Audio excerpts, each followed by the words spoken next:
Alright, and I am back. As promised, I took a little bit of a power nap. Almost nodded off a couple times, but I was laying on my back, so that makes me snore, and I don't normally lay on my back because of that, because the loud snoring will suddenly jolt me back awake. So, but I didn't want to, actually fall asleep and be gone for, a few hours. I just needed to mostly rest my eyes from staring at the small text on the screen for hours on end, and give me a little bit of a rest to my voice too while I'm at it. So we are on Z for Zendikar,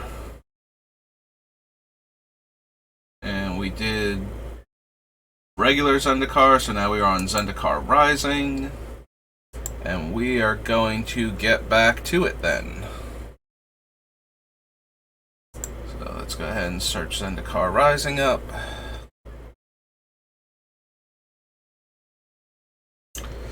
And now we are almost done, and I do desperately want to get through this so that we can actually get to the deck construction portion finally.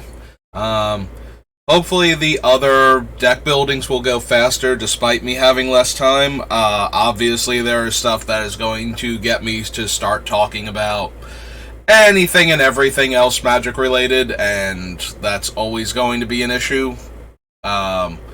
And by issue, I mean it's one of the things that I figured I was going to be doing when I was doing this, because if I'm going to be talking about Magic, that means I'm going to be talking about a lot more than just the functionality of the cards in the deck that I'm building. I'm going to have tons to say about anything and everything Magic related. I started streaming, but it has not actually... hey, Saber is live, and that concerns me a tiny, tiny bit. There it goes!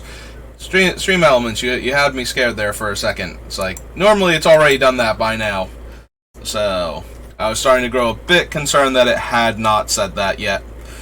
That I might be talking into the actual void where no recording was happening, and we were never going to get back to me. So this is Zendikar Rising. This is the modal double-faced, lands on one side, spells on the other set. So that has a reasonable chance of getting a few cards into the deck, just because of replacing a land, with a spell that can still be a land, gives you a few more options. The lands are never great because they come into play tapped, and a bunch of them don't do anything we super need to get done. We have better cards, but the idea that the land can also be the spell, can take the spell slot. Hagra Mauling actually has a decent chance of getting into a lot of my decks, just because it is a removal spell that you can play as a land early on, so that you don't miss land drops. And it's usually not super important, for the same reason that I've said you can replace, the original dual lands with as things as low on the list as the comes into play tap lands, is because a lot of time in Commander, if you're not playing super competitive Commander, the land coming into play tapped is not going to be the be all end all. There will be times where your 7th land comes into play on turn 8 or 9, it comes in play tapped, and you don't get to cast your 7 drop, and that's kind of bad, but most of the time that's not even terrible. You still get to untap later and cast your spell, and it's still good. It's actually more unpleasant when you have a good starting hand where you would get to do a bunch of stuff early to set yourself up, and you get waylaid by a turn, and sometimes that matters. But it's still usually not that big a deal. Like I said, unless you're playing with a super competitive group, in which case you want every edge you can get, but if you don't have dual lands, you don't have dual lands, and it's awfully hard to just go, well, guess I gotta go out and, plunk down close to $1,000 for my mana base, or over $1,000 if you're 5 color and or running blue. Well, obviously if you're 5 color you are running blue, but you know what I mean. Once you start having to buy Underground Sea and Volcanic Island and Tropical Island, to make your deck work. Yeah. Like, even Bayou, like I said, I'm pretty sure Bayou's like $700 or something. Like, that's just obscene to me. Like, that it's, like, the dual lands are that much money. You know, I've been playing Magic for forever. I remember ordering them for under $20 a piece. Yeah, one of my stories, one of my many, many stories. So there's a lot of stories I have about stuff that I am so glad I bought when I had the chance. And for every one of those stories, there's like 5 others about, I could have bought this, and I didn't, because at the time I had no idea it was ever going to do what it did, and I needed to save the money to buy other stuff for Magic. So I have over 40 dual lands, but I have my, like, 40, like, 4 of each one, 10 different dual lands, full playset. And most of them I acquired in the price range of about $10 to $15. But at the time, I could have gotten beta for like $20 to $30. But if you look at that, I'm trying to get 40 different dual lands. Spending an extra $10 per dual land is $400, which is enough to buy a Black Lotus back then, and a Mox, like, together, and still have a little bit left over sometimes. Like, Lotus started off when I was playing at like $250, roughly. So, if you spend an extra $400 on your dual lands, when you also still need a Black Lotus and some Moxen, like, that's a waste that you can't justify back then, because you didn't know that, you know, 2 decades later, you would be able to sell those dual lands for literally hundreds of times what you paid for them. So yeah, that was not a factor back then. Like, there was no way I was going to actually buy beta dual lands over revised dual lands, because the amount of money I was saving buying the revised dual lands was so much that it actually saved enough money to go towards, like, buying other stuff that I wanted that I didn't have. So, yes, I could have very easily bought beta dual lands back in the day, and I wish I had, just because I would love to have them now, and how much money they would be worth.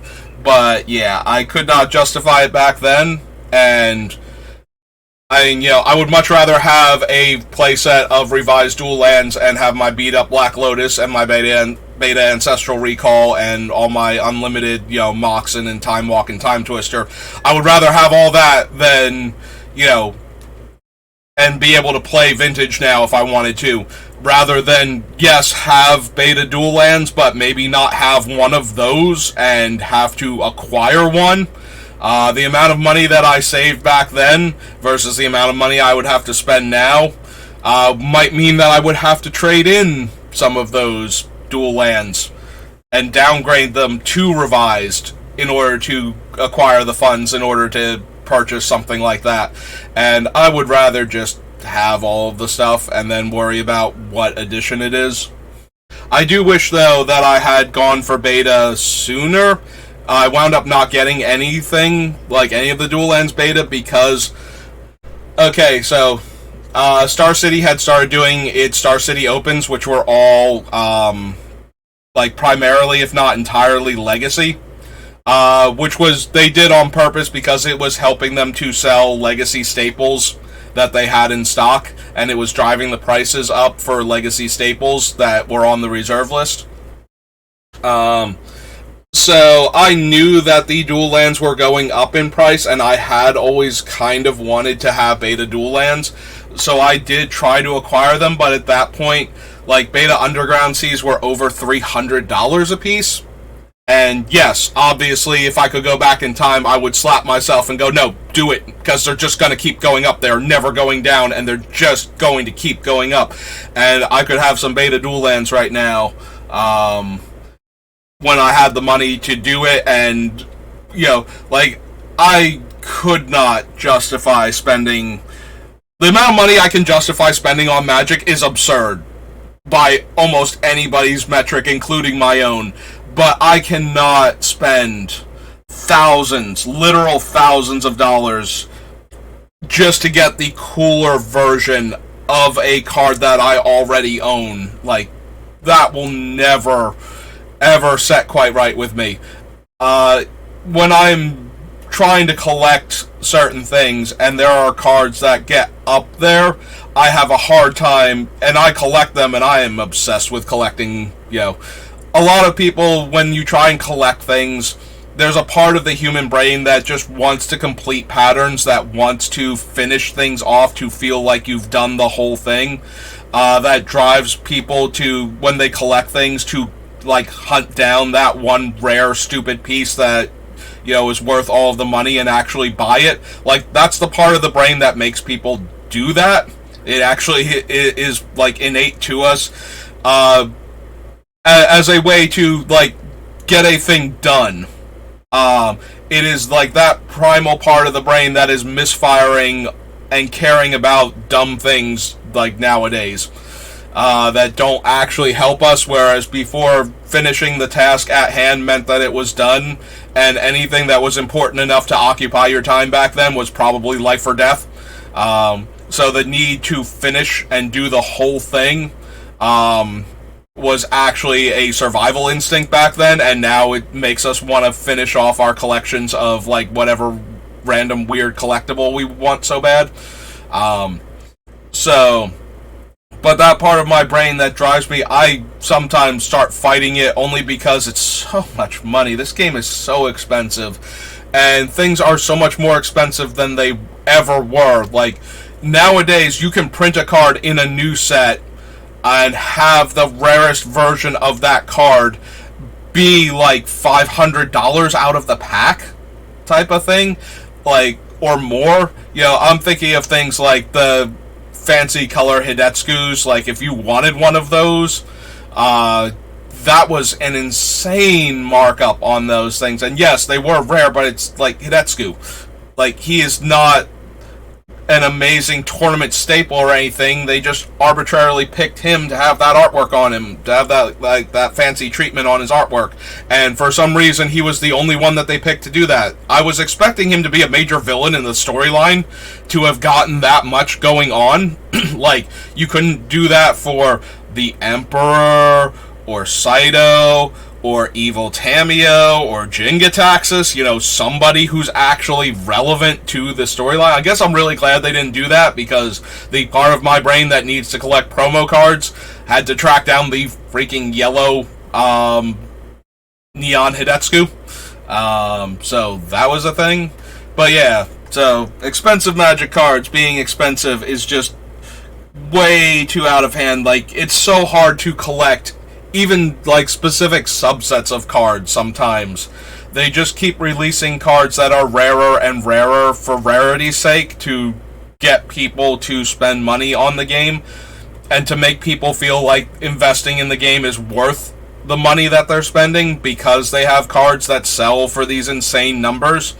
And the one thing that I have always appreciated about Magic, and I went on this rant before about how I hated the concept of things like The Walking Dead, Magic, Secret Lair, is that at the end of the day, my desire to have, like Neon Yellow Hidetsugu, because he is a promo, is not stopping me from being able to play the game. Like, I can easily get regular Hidetsugus for not anywhere near the price point of the promo. Like, the promo is just a very fancy version of him that I would like to have, but I don't need that. And Magic, one of the weird things, because Magic has been doing so many, like, super fancy versions of the cards, like, sometimes the regular version of the card foil isn't worth, like, a ton of money anymore. Like, most of the Planeswalkers I've gotten from recent sets, like, before we started doing, like, collector's boxes and everything, getting foreign language foils of all of the Planeswalkers meant that I was spending anywhere between, like, $50 to $100+ depending on what walker it was. Like, if it was an actual tournament caliber walker, I might be spending over $100 on it. in order to get into my collection. Now, for the most part, because of the collector's edition versions existing, and there being like a super fancy version that's even rarer than the regular artwork in that language foil, I can usually get them for like $20. So I do appreciate that by adding in more and rarer versions of a lot of the cards, it makes the collectors disinterested in the less rare versions of them, but I still want to have them in that language and in foil, so it gives me a cheaper option to get them so that I can still have them for my collection. So I do appreciate that. Like, that has done more than anything else to reduce the price of playing Magic as a general rule. Like, most cards out of regular booster packs, like most draft packs that you open, will barely be worth, like most of the rares are going to be bulk rares, and on top of that, the rares that are playable are probably worth less than like 3 packs on average. Like, there are very few cards that are worth a full 3 booster packs worth of, like trade-in value, roughly, anymore. Where that was not the case for the longest time. Like, when they announced that they were doing Mythics, one of the things Mythics did was reduce the price range for the rares a lot. Before Mythics were ever introduced, rare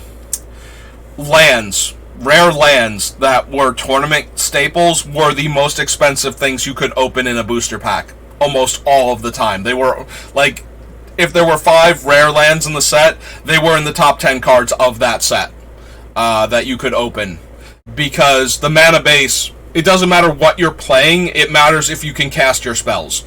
So the mana base was the most important thing in a given format. So a playable rare land was usually the most expensive, or in the top 5 most expensive cards in the set. And like, if it was a subsection of 5 lands, like, one of them would be in the top 5 at least, and all of them would be in the top 10 normally, unless one of the color pairs was completely unplayable. Then you might knock it down to like the top 20 rares in the set, but it was still usually somewhat sought after, and for like older formats, or in case something got printed, people wanted to have them while they were cheap. So it wasn't like it was completely worthless.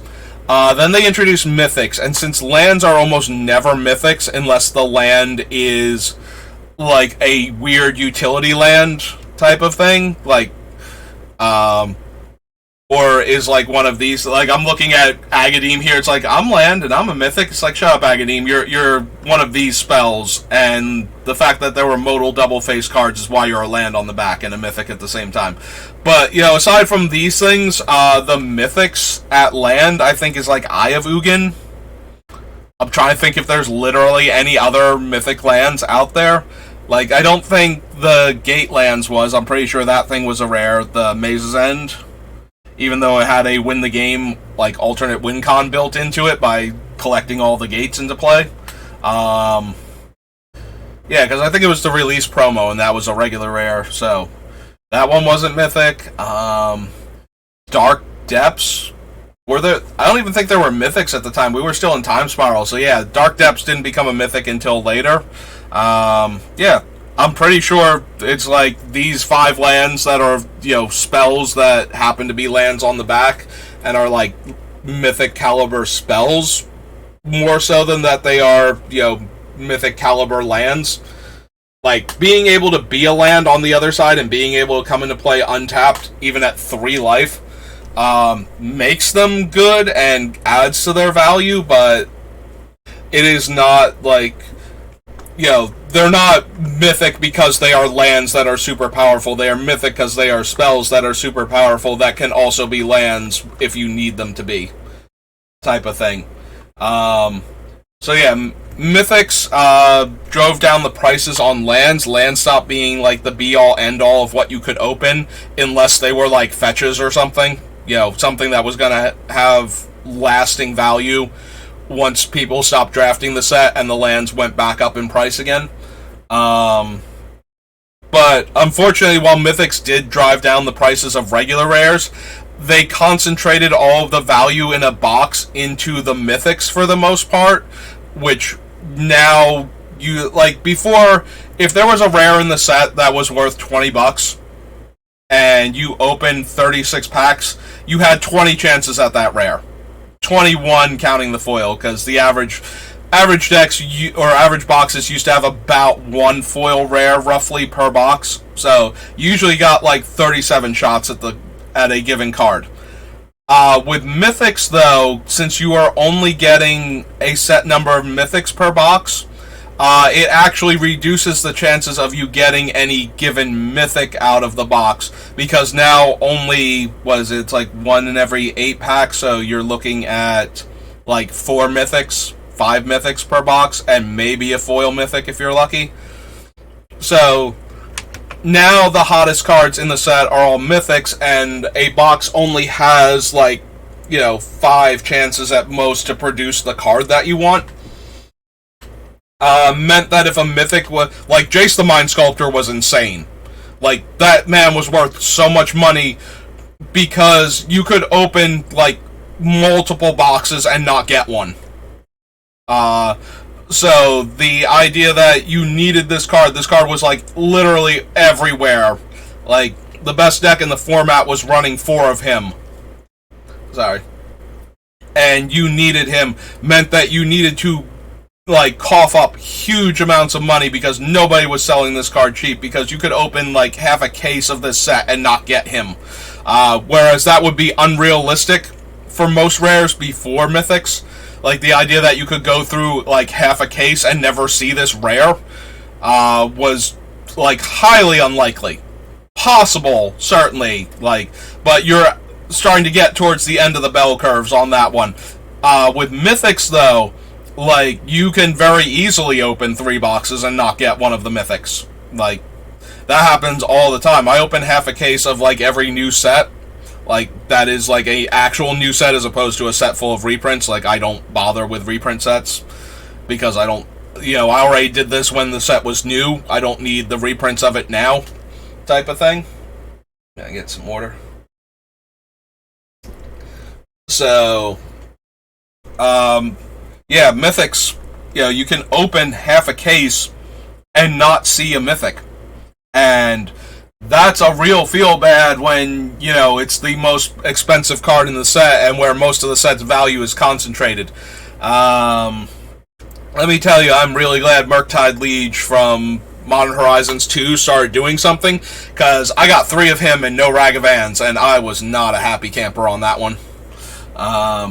Those boxes were bad. No Ragavans, no Urza Sagas, and one other of the major card from that set that people were all hyped for. And I'm opening Murktide Lieges left and right, and I was so angry at him until he started actually doing something in Modern to be worth any amount of money. Because it's just oh my god, I have 2 of him already, and now I've opened a 3rd one, and I still haven't seen Ragavan, and I'm on my 3rd box.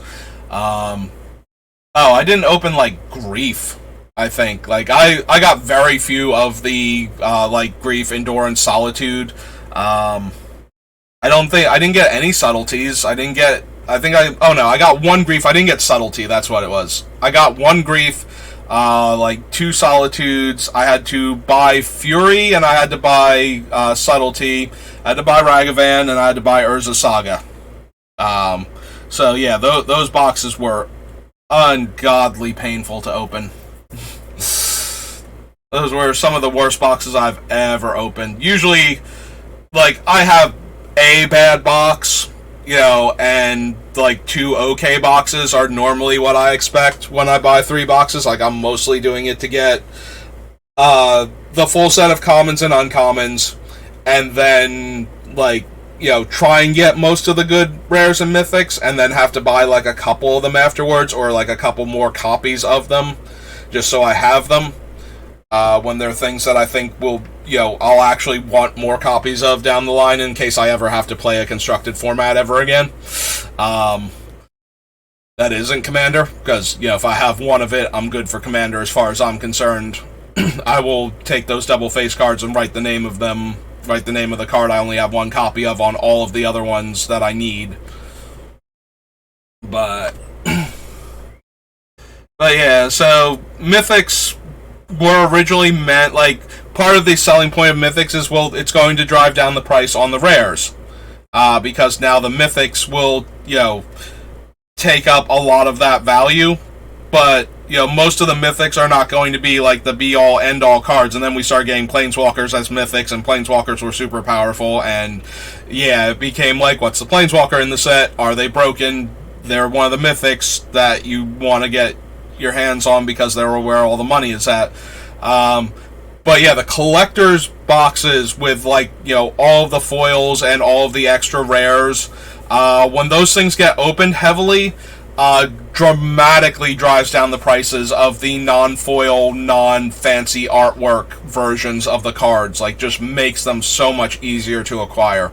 That has actually, I think, done a lot of good for Magic as a game to be affordable. It's driven down the price on Standard, specifically, which is an incredibly good thing for Magic, because Standard used to be so expensive and the cards rotated. So you invest all of this time and money into building a Standard deck, and you're not me, so you can't afford to just go out and get 4 of every card that you want to play with. And you've had to struggle to put this deck together, and then it stops being the deck to play, or it just rotates out of the format, it stays there for a while, and then all of a sudden you can't play it anymore, and then you might have to start all over again. The new deck might not even use any of the pieces of the thing that didn't, the parts that didn't rotate out of your deck. It might have still eviscerated the deck to the point where all of the cards that you had there are unplayable, and now you have to start all over again. That is a really brutal cost to keep asking players to keep paying constantly to play your game. So getting that price point that much lower the way they have, because now a lot of the cards don't have a huge secondary market value if they're not the fanciest version of the card, really helps players be able to afford to play Magic. And I think it's perfectly okay that it makes it not as profitable to own Magic cards. You have to buy them and hold on to them forever for them to be worth anything. They're not extremely expensive right out of the gate. I prefer that. I think it's healthier for the game if you can afford to get into it cheaper and play the game at a competitive level cheaper. I think that's a lot healthier for Magic in the long term than the cards being every booster pack being a lottery ticket type of thing, with, the Mythics being the payoffs, because you can't get, even the non-foil, fresh from the pack Mythic is a booster box worth of value. That's unhealthy for the game. That makes it incredibly difficult for players to get into the game and actually play the game.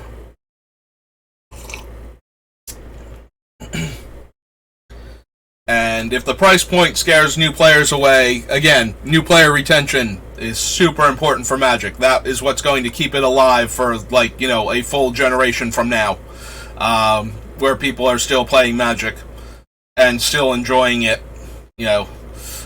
I'm already dead and in the ground, and Magic is still going.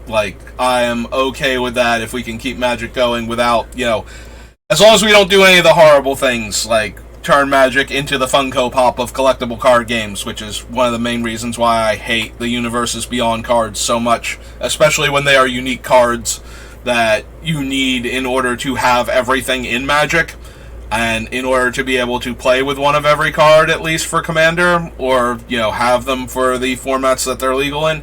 Yeah, that's where that anger comes from towards that product. But now I'm getting onto a completely different topic, and I haven't even looked Acquisitions Expert. I've been scrolling up and down, and we haven't even talked about how it comes into play in makes your opponent reveal their hand for each party member that you have, like a card for each party member that you have, and then you get to discard one of those cards. We are not a Party Matters deck, so none of the Party Matters cards are likely to make it in unless the effect is like okay enough by itself. Top 5 cards of your library, reveal a creature card from among them and put it in your hand. Put the rest on the bottom of your library in a random order. If you didn't put a card into your hand this way, draw a card. So Agadeem's Awakening has a high chance of making it into my black decks. Like, all of these lands, the mythic ones, have a chance to make it into the deck just because they use up a land slot but also give me a very potent spell that I can cast. That being said, a lot of the creatures in our deck are, I've been saying this every time we've come across like a Reanimator spell or a Play from Exile or I put a card from our deck into play card, are not things we want. Like, we don't want to reanimate them. So, while Agadeem's Awakening is very powerful, this is one of the few decks I think that does not want it at all. Like, the same will be true for the green one, because the green one is a look at the top X cards of your deck and put one of them into play if it's a creature type of thing. So that one is also not going to work out here. So the only one that has a very real chance of getting in is Shatterskull Pass, which deals damage to 2 targets based on the amount that you spend, and if you spend enough, it deals like double that damage instead. So that one is probably the only one that's going to make it in here. Akum Hellhound, being the red step links, is kind of cute. Like, I like that design. Let's go back to Zendikar and make a creature that was like the other creatures. Unfortunately, Akum Hellhound, like for Akum Hellhound, this format was not as aggro as original Zendikar, so he was a lot less potent. And he kind of tricked people into playing with him because of that, but he's not terrible, and there was a little bit of play with him, I think, for a little bit. I wasn't really following Tournament Magic at the time, so I don't know if he made like a big splash in Standard, but yeah. Pandemic era, I did not have Arena yet. I needed to get a new computer, and getting a new computer at the time was a little bit of a tricky thing. And I was not following Tournament Magic all that much. So, yeah. I don't know if Akum Hellhound was actually... I feel like there was a red-green Landfall Matters deck that would run him, but I can't genuinely remember if that was a real thing or not, or if it was just something people were trying it and it wasn't the best. 4/5 trample for 6 or a land. Meh. Yeah, a lot of the common ones, especially the creatures, actually uncommons, I don't think there were any common land on the back, creature on the front things, but the creature ones especially are super low impact, because they're not meant to be like already having the option to be a creature or a land is good enough to begin with, that the creature has to be terrible for that to not be a decent choice. Similarly, a lot of the spells are not that great, but there are a few of them that, because they can also be lands, the versatility on them, like any other Magic card that's versatile, when you're looking at it, the question is normally not, is this the best version of the effect? Because it's not. Because you're paying for the versatility on the card in some way. So you're usually getting a slightly worse version of either of the things that it can be, but you're getting both of those on the same card. So, play lands for... Okay, so this is the third, Crucible of Worlds effect. Ancient Green Warden, there's also Crucible itself, and Renunap Excavator.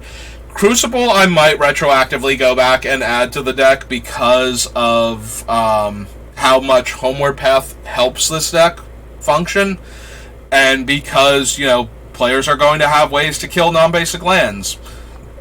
Like I've been saying, you need answers to every problematic permanent type. Like, there are going to be lands that are going to be really annoying if you can't get them off of the table, that are going to disrupt your strategy or really help the opponent with theirs. They're just the same way they're going to be every other permanent type. So you need ways to interact with them. But because of that, that also means that we need ways to deal with when our opponents interact with our stuff sometimes. And I'm thinking that Crucible of Worlds itself is better than either Ramby or Green Warden here, and that it's probably correct to get Crucible of Worlds into the deck. Potentially gets you up 1 on red mana, or at least rebates you based on the number of party members you have, so not helping us. So, Ashaya has power and toughness equal to the number of lands you control, and all of your creatures are forests in addition to their other types. So, Ashaya can give you huge bursts of mana when you have large numbers of creatures, simply by turning them into Lalamore Elves, and then buffing herself based on the number of creatures you have in play, since, now they're lands also. But she doesn't have an evasion ability. We don't have a ton of creatures for us in our decks, and yeah, she's just also she's legendary, so we can't give her away. So we have to go no to her. Balaged Recovery, though, this is another one similar to Hagra Mauling. Balaged Recovery is very high on my list. A regrowth for 3 mana instead of 2 is barely acceptable. When it's not doing anything else. But the fact that it can also be a land early on, again, your lands coming into play tapped a lot of the time is not as huge a deal in Commander, unless it's like you needed to cast this specific spell this turn. Usually not a huge deal. And there's a lot more leeway with that, like in Constructed Magic especially in competitive, or in limited Magic for that matter, playing off of curve can be very deadly. In Commander, where if you're behind, it usually means somebody else is noticeably ahead, and that encourages other players to go after that player to avoid letting them run away with the game, as opposed to you being on the slower side, so maybe they don't need to, keep you down type of thing. Now, there are some players that will see you struggling and go, okay, we're going to hamper you a little bit further now because of that, because I can't fight everybody on all fronts, so if you take longer to get started, I can then redouble my efforts against other players. But for the most part, if you are behind, players tend not to concern themselves with what you're doing, because there are other players at the table that can also win the game, and they're doing a lot more stuff right now and need to be, dealt with. So the land coming into play tapped is less of a detriment in Commander than other formats, unless you're playing super competitive Commander, where everything matters. So the ability to get back, we do have spells we would want to get back. This is not limited to permanents, it's not limited to specific card types or anything, so we can get back anything. It is a straight up regrowth. So Balaged Recovery is probably going to get into our deck, and it is probably going to take a land slot. That is why these cards have any chance at all of making it into the deck, is because we can put it as the land. So Balaged Recovery,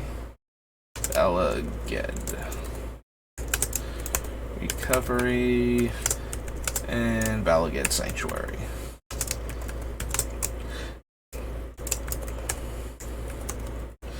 This just lets us cram one more spell into the deck that can be useful in the mid to late game. Again, one of the things about Regrowth and why it was on the early Magic restricted list was its ability to cheaply get back spells that had a higher power level that you only had one of to begin with, and recast them in the same turn. Gave you a lot of options with those spells, and so they started, when they tried to make regrowths that were not restrictive, restriction worthy, like, don't make another broken card type of thing. They start off by doubling the mana cost, because getting the spell back and being able to cast it in the same turn is one of the things that really pushes the power level of a card like Regrowth. And I think Bala Ged Recovery, in the same vein as Eternal Witness, is relatively cheap enough that you are getting back the spell at a rate where you can still cast the spell a lot of the time, but you also get the option to play it as a land early on if you need lands, so that way you don't miss land drops and you can actually start playing your spells in the early part of the game. And coming into play tapped is a small price to pay relative to being able to do that. I would prefer, like, if you had the option of paying 2 life to have these things come into play untapped instead, and they tapped for green, like, let's just say they were a slightly less intense version of the Mythics, and the spell side could come into play untapped by damaging you, I would probably do that every time it is relevant, but it doesn't need that, I think, to be good enough to make it into the deck to, take a land slot to give us this spell ability. And it is another way to get back, like, important pieces of our deck that get killed, just as a matter of course of playing a game of Commander. Like, I'm talking about putting Crucible of Worlds in so we can get back Homeward Path. This, and Eternal Witness, and the Witness of Eternity, the one that can be eternalized as a 4/4, like, they can all get that back too. Like, we might not even need Crucible of Worlds if we have enough other ways to recurve any of our things that can include the land that we might be losing to various effects. So, Black Bloom Bog, and the Rogue is a 2/3 menace, gets +3/+0 as long as an opponent has 8 or more cards in their graveyard. Oh no, it has menace and it just gets +3 power. I think I said it had menace again when I was reading that. So yeah, again, the creatures are not the best things. Like, they were very good for limited, but they are not particularly good for Commander, because they're just so low power level, like, ineffective in a game of Commander other than their stats. Like, does anybody care if this thing is a 5 power menace in Commander? Like, there are way more powerful things you can be doing in that format.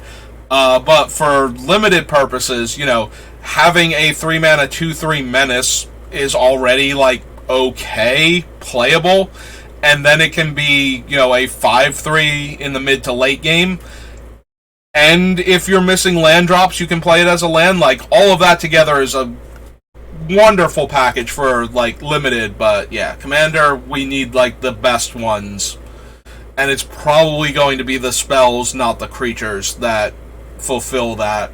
Like, they're just good enough for what they, like, they're not great, but because they are a land in the deck rather than a spell, for deck construction purposes, it frees up a few more slots for other spells while still letting us play all of the lands that we need to. So, yeah, I don't know how many people out there that are even bothering to watch me right now need me to harp on that concept, but it is a very relevant thing. This is one of those things that will show up in a lot of Magic games in one form or another. Something that is 2 options, and both of the options are good, tend to be some of the best cards in Magic. I had a rant about how much I love cycling. Cycling is so powerful because it is one or the other, and you get to choose which one it is. Like, it is either the spell that you put in the deck, or it's 2 mana cantrip. Like, just, spend 2 mana, get rid of the spell, draw a card. If the spell was literally 2 colorless mana to cast and said you draw a card, like, aside from counter spells interacting with it, that is 1,000,000% what cycling has on it, like, as an option. You are just spending 2 mana and casting the card to draw a card and none of its other effects functionally. Like I said, aside, like there are scenarios where that's not literally true, but it's so close enough that...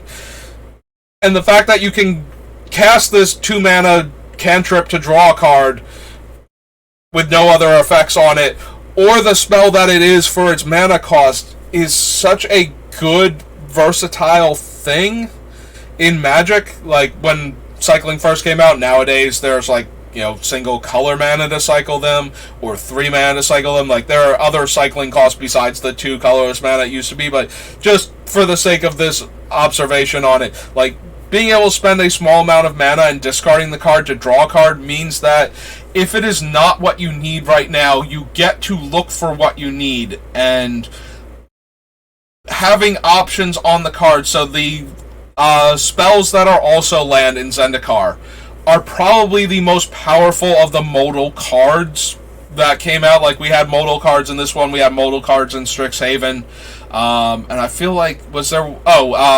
Kaldheim had some too, I believe.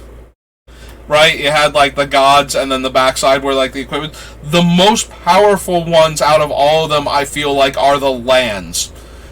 Because you always need mana in the early game, and you always... Like, you get to a point where you technically don't need mana ever again while you're playing if the game goes long enough.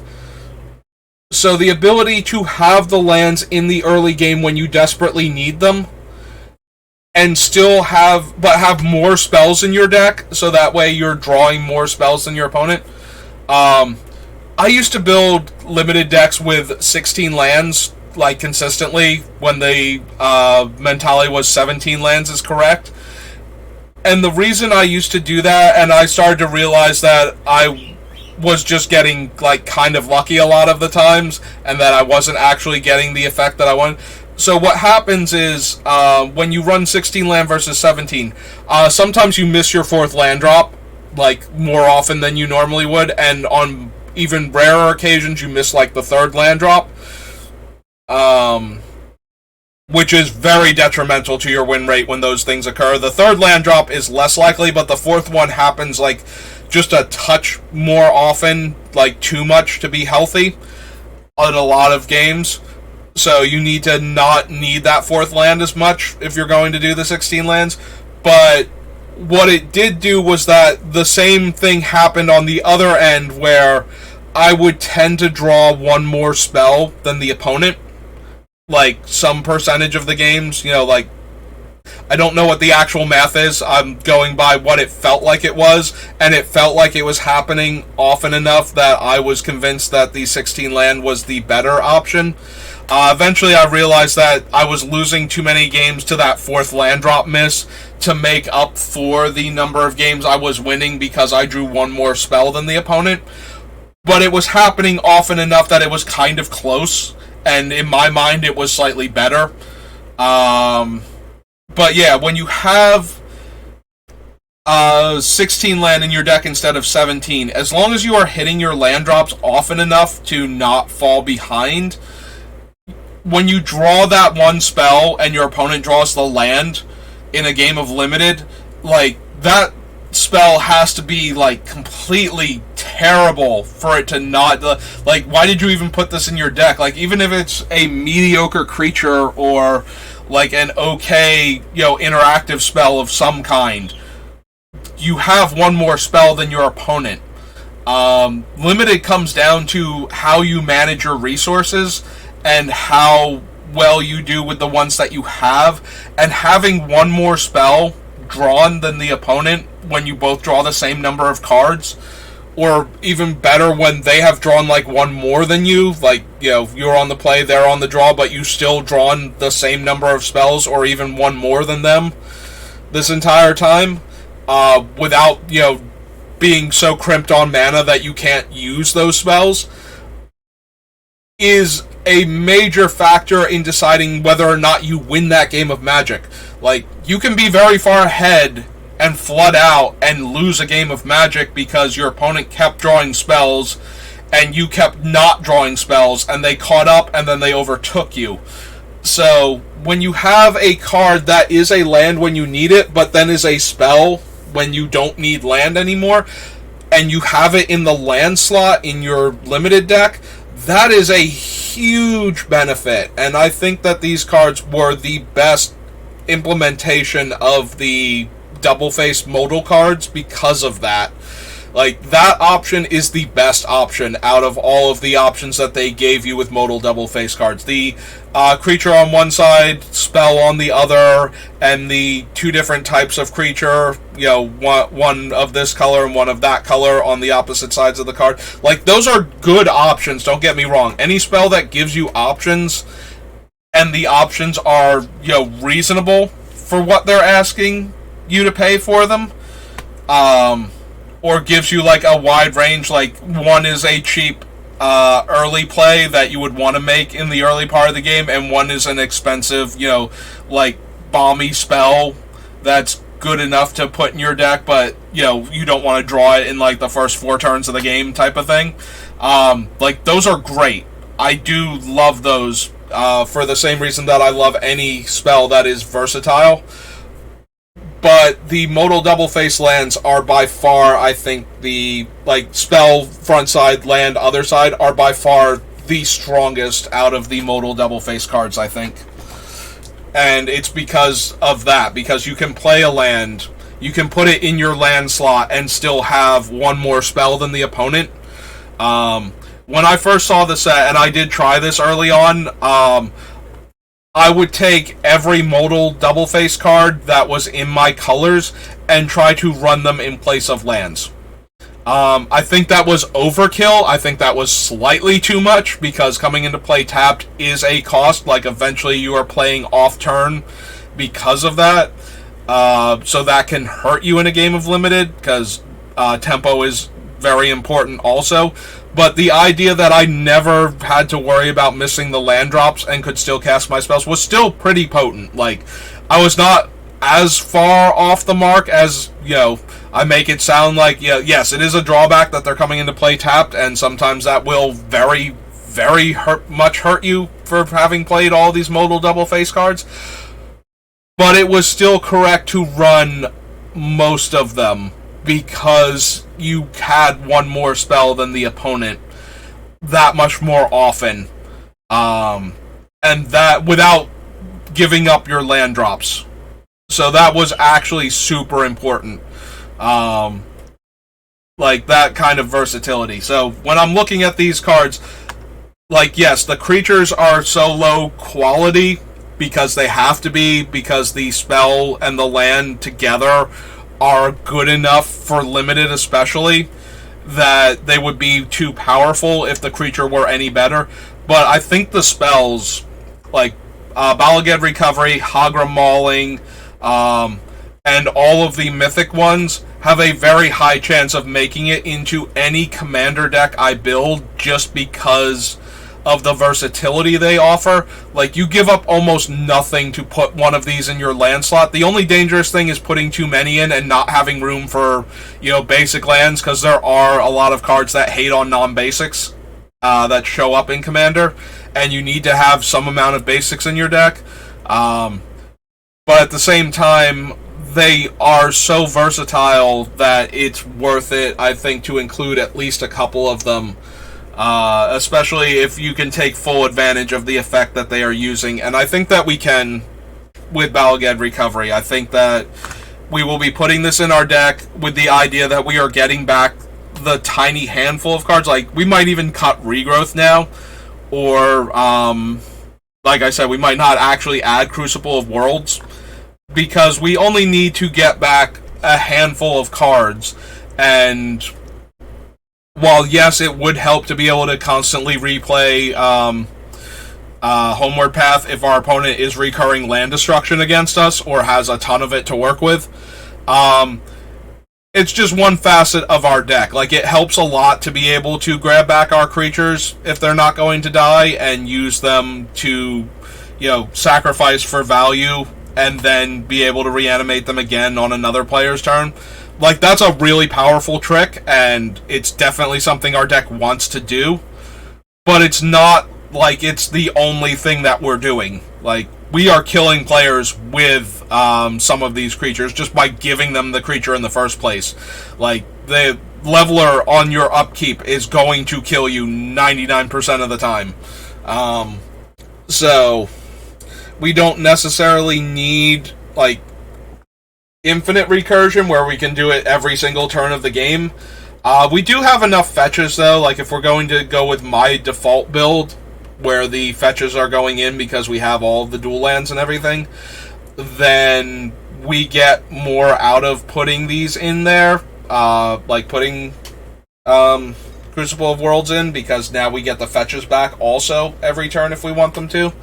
And, you know, we keep being able to shuffle the deck, so our Sensei's Divining Top is stronger and all of that. Also, it does work with the modal double face cards. If we cast the spell half and it goes to the graveyard, the ability to play a land from our graveyard means that we can play these as the land effect, like play the other side of them. Since they're modal, we can choose the mode that we're allowed to play.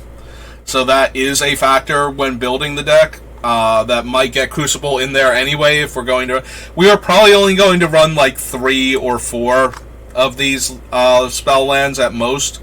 Only the most useful ones will get in, and there are, like, a lot of them are lower power level because of how useful the two halves of them are.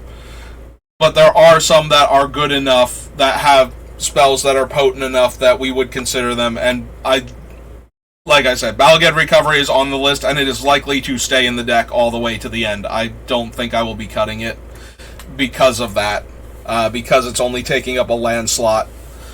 Brushfire Elemental. Oh yeah, that's right. Elementals and red-green. Maybe Occam Hellhound did have some legs after all. I do remember Brushfire Elemental, but I'm pretty sure that was because he was an elemental, and there was the, like, M19 or M20 set that had the elementals as the sub-theme, and because of that, maybe it was M18, and it... No, because I would put it in 2017, and that's way, way too far back. So yeah, like, M20 probably then, but yeah, Brushfire Elemental. So there was a red-green aggro deck at the time that did have landfall in it. I don't think Occam Hellhound was part of that, but it might have been. Is he an elemental? He might have been. If he's an elemental, that might have actually... He is an elemental dog. Okay, so yeah, he was probably in that deck then. Like, because there were a bunch of cards that bolstered elementals specifically. So there's a very real chance that that deck was actually a thing and was a major tournament player, and Occam Hellhound got to be in it. So good for him. Canopy Baloth, 4/3, and landfall gets +2/+2, and that giant Baloth is perched on that tiny, tiny thing. Cinderclasm deals 1 damage or 2 if it was kicked to each creature. Destroy target land. Its controller may search their library for a basic land, put it onto the battlefield tap, then shuffle their library, and I draw a card. Not super helpful. For what we're doing anyway. Pathway, Kite Sail. Coveted Prize is cost 1 less for each creature in your party, and you tutor for a card, and then if it has a CMC 4 or less, you can pay it, like, play it for free. We're not doing the party thing, so we don't care. 7 mana, 6/6 hexproof haste and can't be countered, and for the kicker cost, becomes a 10/10 with those abilities. If it was a 6/6 hexproof trample without the haste, I might put it in the deck just because we could give it out then. Like, it's a 7 mana 6/6 hexproof trample that we could give out. And even then, it's 7 mana. I probably would wind up cutting it, but at least it would get into the deck. Is one of those, puts a +1/+1 counter when it comes into play. 1 less for each adventuring party member, and destroy target creature or planeswalker. Enters the battlefield, each player sacrifices a creature or planeswalker. I genuinely forgot that we also had him. I remember the one from... I think there was one from War of the Spark that was like this, Or maybe there wasn't. Maybe that's why he got printed, is because we didn't have the War of the Spark one. I could have sworn there was one that was like sacrifice a creature or planeswalker when it comes into play. And there might have been, and I might be blanking on it. I don't think that we need him, though. I've passed on like all of the other ones that have similar game text up until this point. Because when we give them to our opponents, we have such a high chance of not having good sacrifice fodder that giving them to the opponents is a desperation move, and I would rather give them, like a Chupacabra at that point than give them, like, this thing. Because at least then we can, like, agree on what we're killing. Like, the only reason to give them this thing is because it is a untargetable or protection from colors, like, creature that we need to get off of the table. We need to, like, catch Zur because they didn't leave up mana, or they haven't gotten his, like, full aura complement on him, and he can't phase out in response. Type of deal. But, yeah. So I don't think the cleric here, Demon's Disciple, is going to make it for the same reason that none of the other ones did. Drawn on the last Blood Chief. Text, defending player chooses a non-legendary creature card in my graveyard, I return it to the battlefield. No, that will kill me. That will actually kill me. Target creature gets -X, where X is the number of creatures in your party. This thing is 6 mana, and when we're giving it out, it might just be -1/-1. Like, they might just have a Vampire Rogue. We can do infinitely better than that. Gains indestructible until end of turn for landfall. No. +2/+0 as long as you control another warrior. Death touch if you have a rogue. We have enough options because we have green in the deck for enchantment removal that we don't need a card like Feed the Swarm. It is a minor consideration, especially if you are mono black. This is one of the better ones because it just kills the enchantment. It doesn't make the opponent sacrifice it, so there's no chance that they will have multiple enchantments. Feed the Swarm was one of the cards I grabbed up every copy I could find while playing this set, because if Wizards relented, if they decided that enchantment removal in black was too much, this might be as strong as it ever gets. Like, we will probably see more beyond this, but just in case they had printed enchantment removal and they had started to realize it was a mistake and pulled back in black, I wanted to have one of the targeted removal, targeted enchantment removal spells, because that would be a thing that Commander would want forever after that point if there were no more of them. If all of the other ones were and then they sacrifice an enchantment and you never really get the enchantment that you want, consistently. So, having access to Feed the Swarm. So yeah, I have piles of Feed the Swarms from draft, because if I would take all of mine that I drafted, and if anybody did not want theirs and were leaving them behind, I would grab those up as well, just in case. I don't think that's what's going to happen, but I didn't want to find out later on that it did happen and not have not have access to as many copies of this card as possible. After you've been playing long enough, you start to see certain patterns emerge, and you don't want to be left out. One of the things that I have large numbers of copies of because of that was Fatal Push. Fatal Push was starting to gain traction in Eternal formats as a competent removal spell, and at the time we were getting Modern Masters reprint sets every other year, and they were moving forward at the rate of 3 years per year that they came out. So by doing the math, it's okay, so we've got to go through 3 or 4 Modern Master sets before they would ever be able to reprint this card, because it has a mechanic from a set that is unlikely to just show up as a one-of down the line. Revolt is an ability word, and it's not necessary on the card, but if you wanted to reprint it, you would probably need a set that had Revolt in it, or that was a master set and therefore could have cards from any set in it. that was within the time frame that they were allowing for the reprints to come from. So I would grab up every copy of that I could get my hands on, because I saw it like gaining traction in Eternal formats as a good removal spell option, and I was not expecting them to be able to comfortably reprint it anytime soon. So, that is the recipe for expensive commons and uncommons in Magic, is when the card is played in older formats, non-rotating formats, and does not have... and has, like, game text that makes it difficult to reprint outside of, like, master sets and whatnot, usually helps give it a lot of secondary market value for a while. And allows you to trade in, like, uncommons for things that you actually need. You do have to be careful that you don't hang on to them for too long.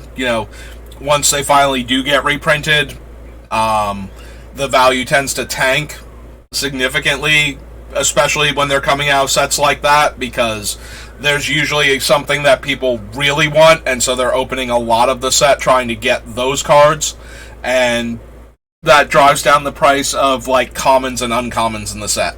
So, we don't have a ton of colorless stuff going on. We have a handful of creatures, but we're mostly trying to give those away.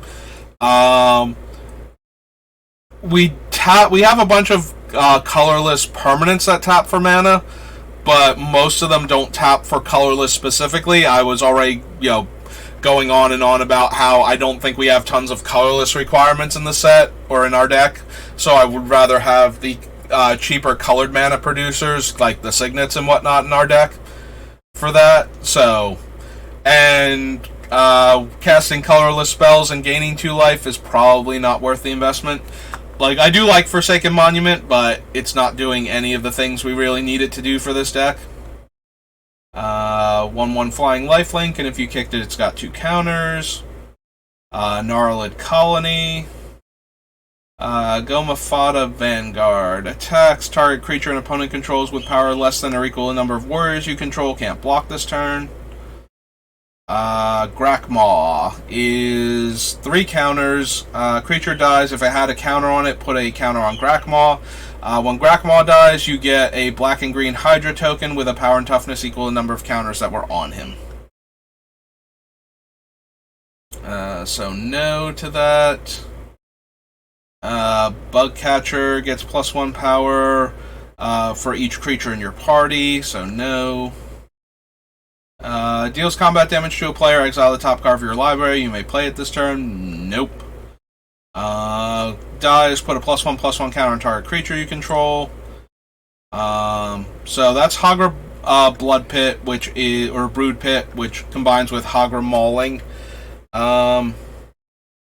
So Hagra Mauling just kills a creature, and it usually costs 4 mana. The odds of one of your opponents having actual no basic lands in play does come up on rare occasions, but 99.9% of the time you are going to be paying 4 mana for this spell. It is a creature kill spell. I thought it could kill planeswalkers also, because it was a rare. I thought it was a full-on...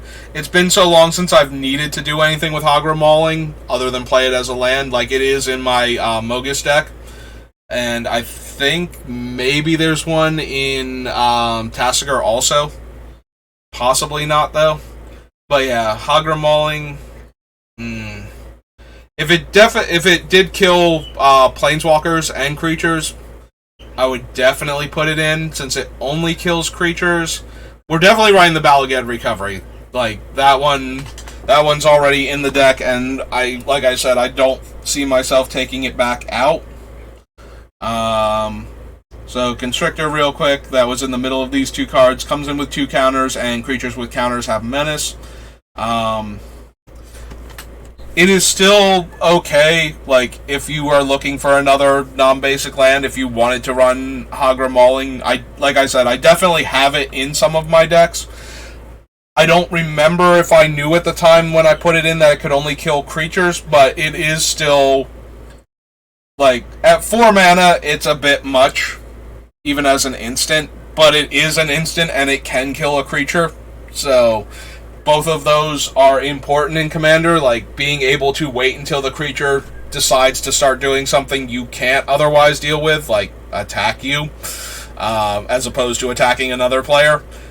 Super important that you be able to wait until that moment if you can to kill the creature, rather than having to make an enemy now out of fear of what might happen. And it's a land, so you can play it when you need a land early on, so that you don't fall behind.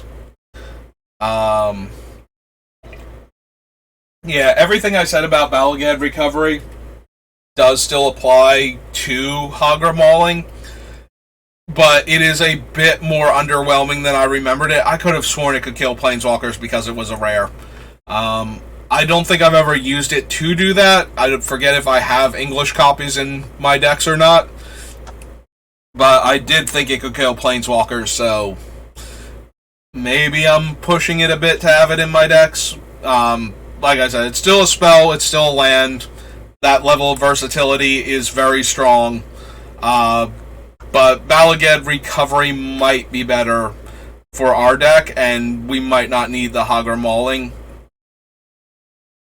Like, okay, Balagad Recovery is definitely better in our deck. Like, Balagad Recovery is in multiple of my green decks because of the ability to be a spell in the mid to late game, and the, probability that I will have something I want to bring back.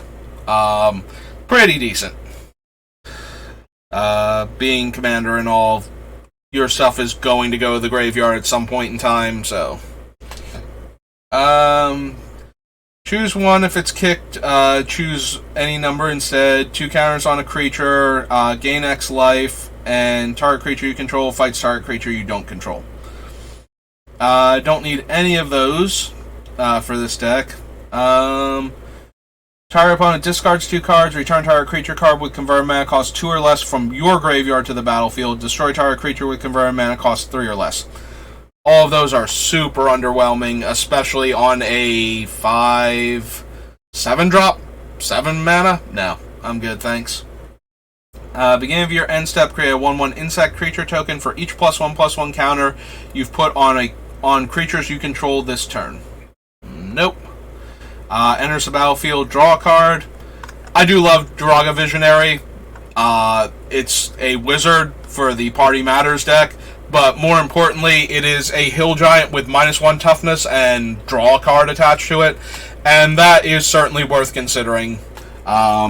Maybe not for Commander, but for limited purposes, like, I love Draga Visionary. I was always happy to have a few of her.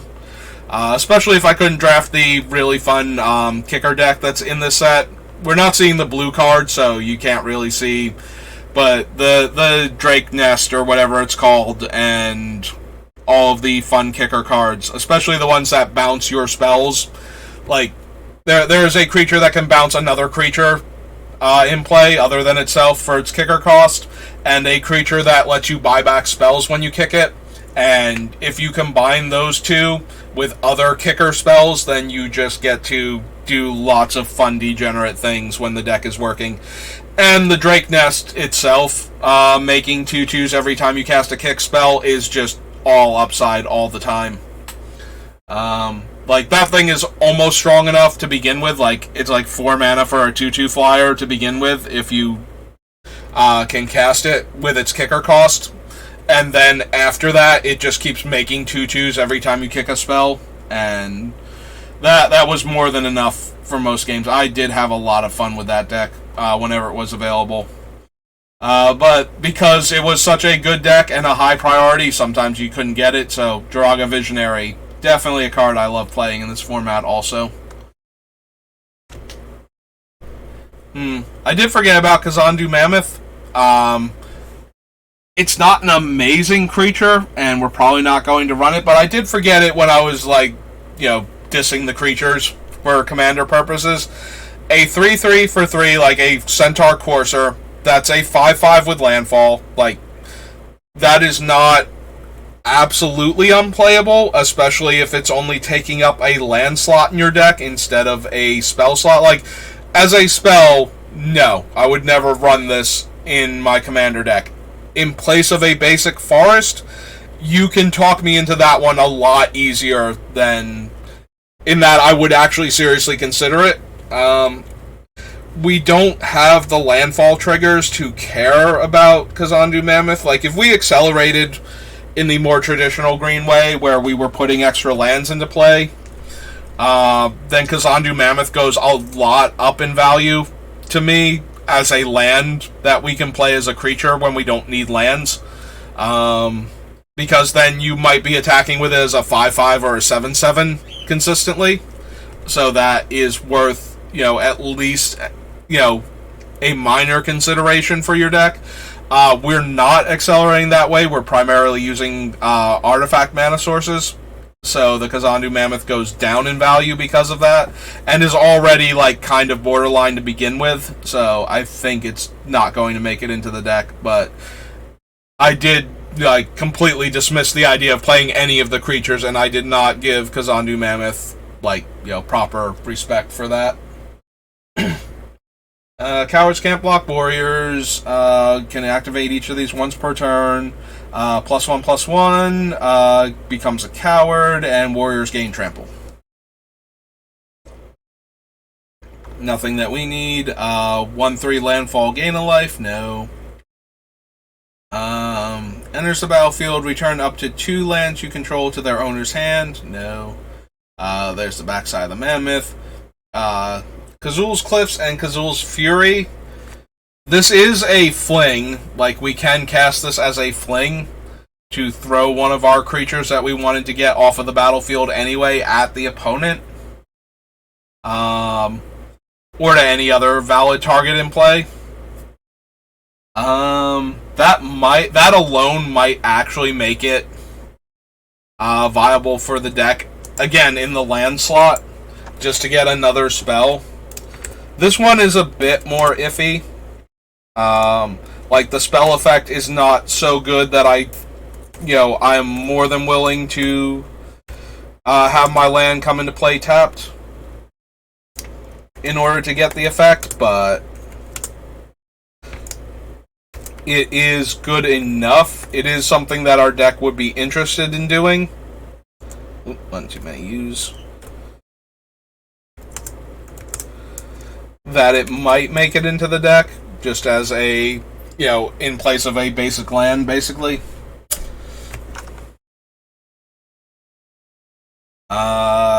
Ambush and Territory. Creature fights target creature you don't control.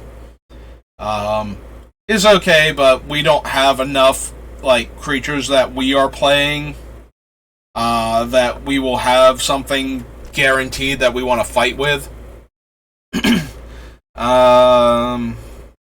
Leyline Tyrant, you keep unspent red mana specifically, and when it dies, you can spend any amount of red mana and deal that much damage to any target. I do like Leyline Tyrant, but he's not doing anything particular, in particular in this deck. Similar to a card we're about to get to that I don't think is going to get run, despite my love for it. First, though, Lithoform Blight enters the battlefield, draw a card. Enchanted land loses all land types and abilities and has tap, add colorless, and tap, pay life, add 1 mana of any color. Lithoform Engine is a card that I genuinely love. Lithoform Engine does... I love copying things. If I was already willing to cast the spell in the first place, getting another copy of that spell is always a good time as far as I'm concerned. This is not the deck for that. Copying activated or triggered abilities I control. The best I can do with this is copy the Beamtown Bullies for the most part, and put a second creature into play under the opponent's control in the same turn. And we already have a couple other effects for that don't have the mana requirements. 4 to cast and 2 to activate.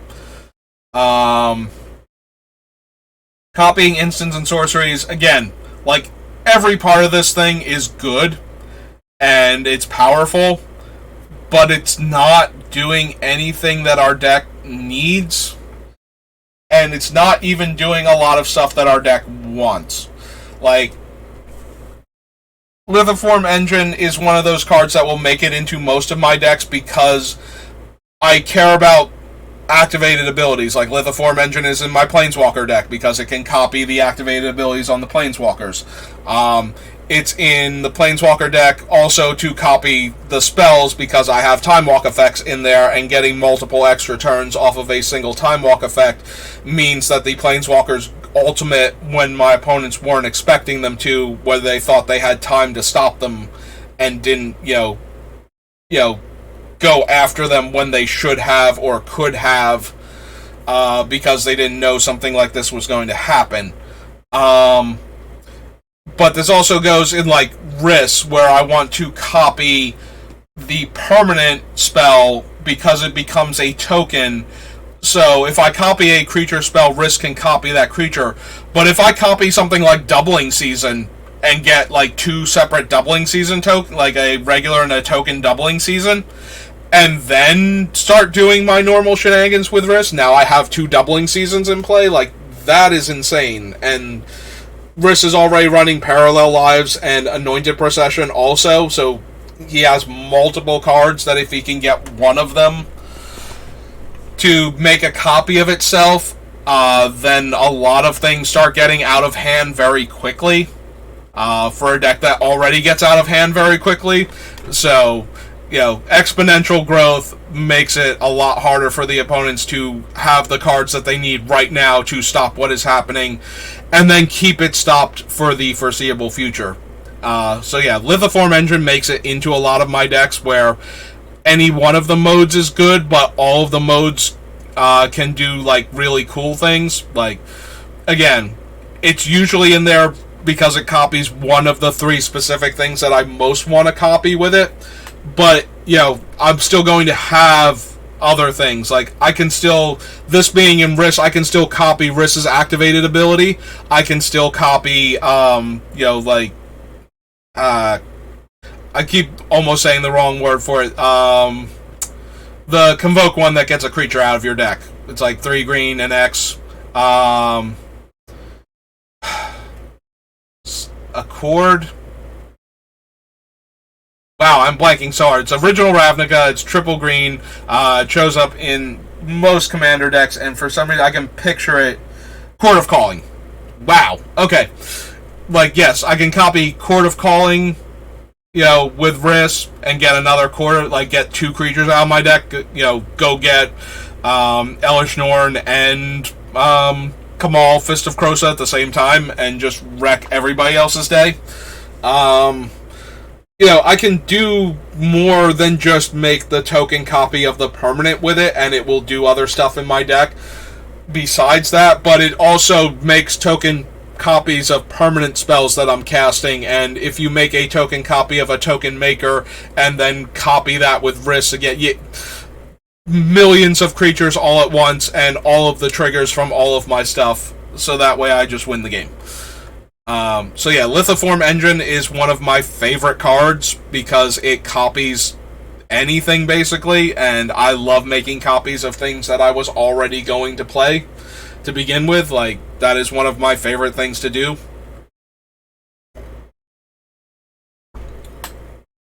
So, love me some Lithiform Engine, but this is not really the deck for it. Like, we're not doing anywhere near the type of things I would need to justify making a deck space for this card outside of my genuine love for it. We didn't take Lotus Cobra before, and we're not going to take him now. Magmatic Channeler. We don't have a ton of instants and sorceries, and also we don't want to play our cards from exile. Like, so many red cards want to give us that option, and it's just not good enough.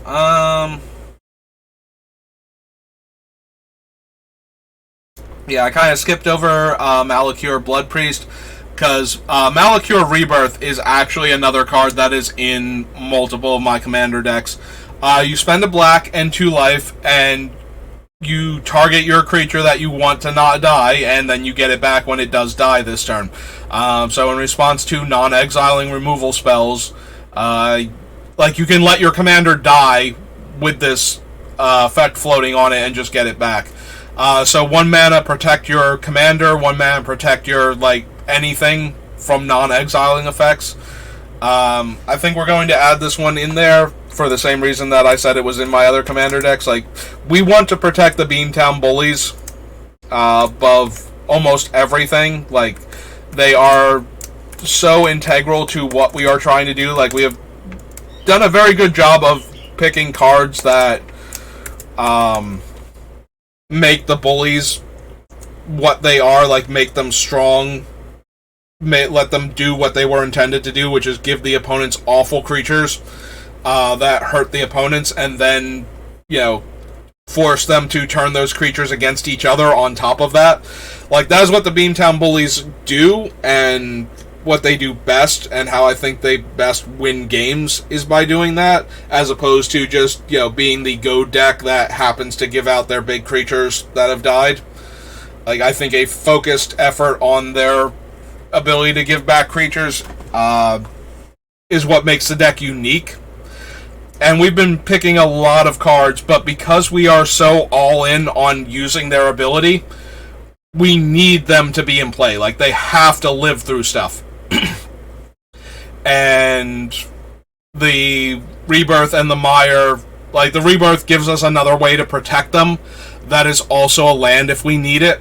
So it's taking up a land slot instead of the spell slot, and if we have plenty of lands and we draw this, we only need to keep 1 black open to protect the Bullies from a non-exile removal spell.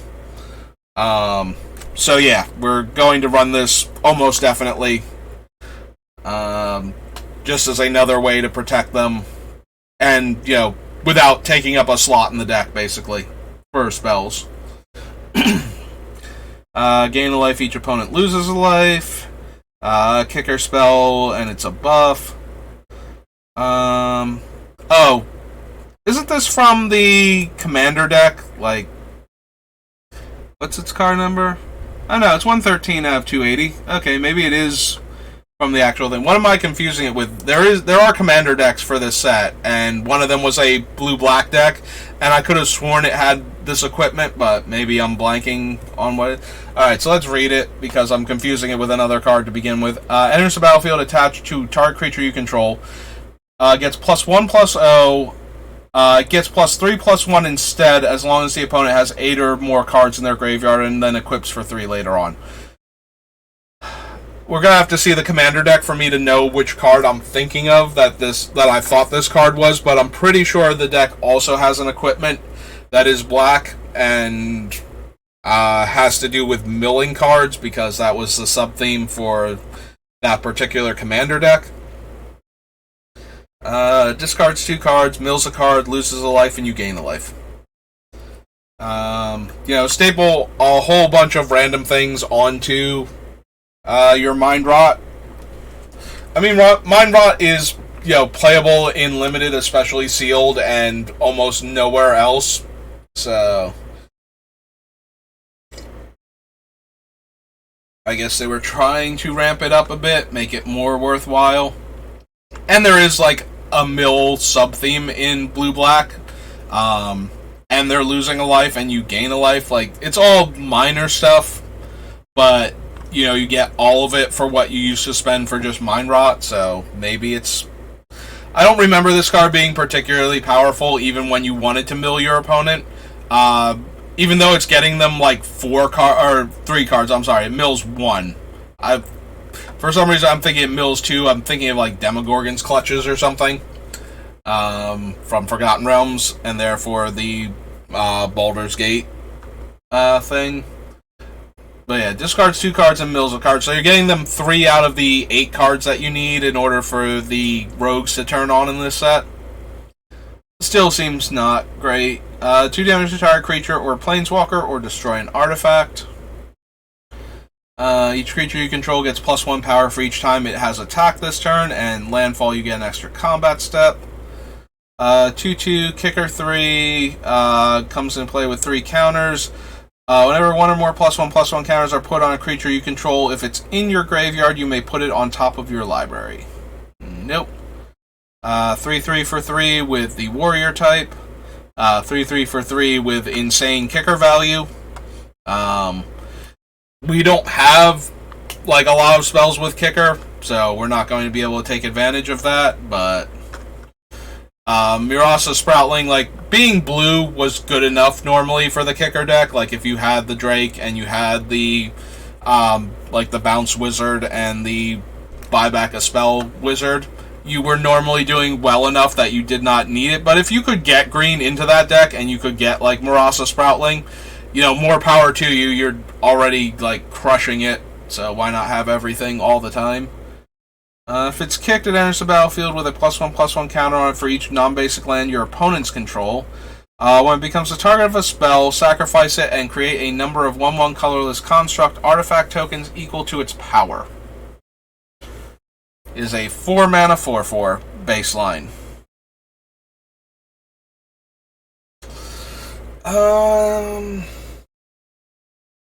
Like, it's okay. We can cast it as a 4-mana 4/4, and then it will die into a bunch of 1/1s. If it becomes the target of a spell. Notably, it has to become the target of a spell. We can't just sacrifice it to get the 1/1s, which is kind of disappointing. So yeah, probably not going to run that then. For some reason in my head I was thinking it's like, well, we have a lot of ways to sacrifice it. We can make it die when we want to, but that is not how that works. It actually has to be the target of the spell first. Sacrifice X lands, draw a card. You may play X additional lands this turn. Lands you control enter the battlefield tapped this turn. Yeah, not anything we need. Red-white land. Nighthawk Scavenger is just a variant of Vampire Nighthawk that can have more power. And you notice that this one is rare and starts off at a lower power than the original one. Yes, it gets stronger over time, but you know, they could have just reprinted Vampire Nighthawk. I would not have been thrilled by that because I don't want to open it as my rare when I'm not drafting. But as far as power level goes, they finally put Vampire Nighthawk where it goes at the rare slot. Nimana Skitter Sneak. Human Rogue, 3/4. 8 or more cards in the graveyard, gets +1 power and menace. 2/1 flash, flying, enters the battlefield, target opponent mills 2 cards. Landfall, she gets a counter, right?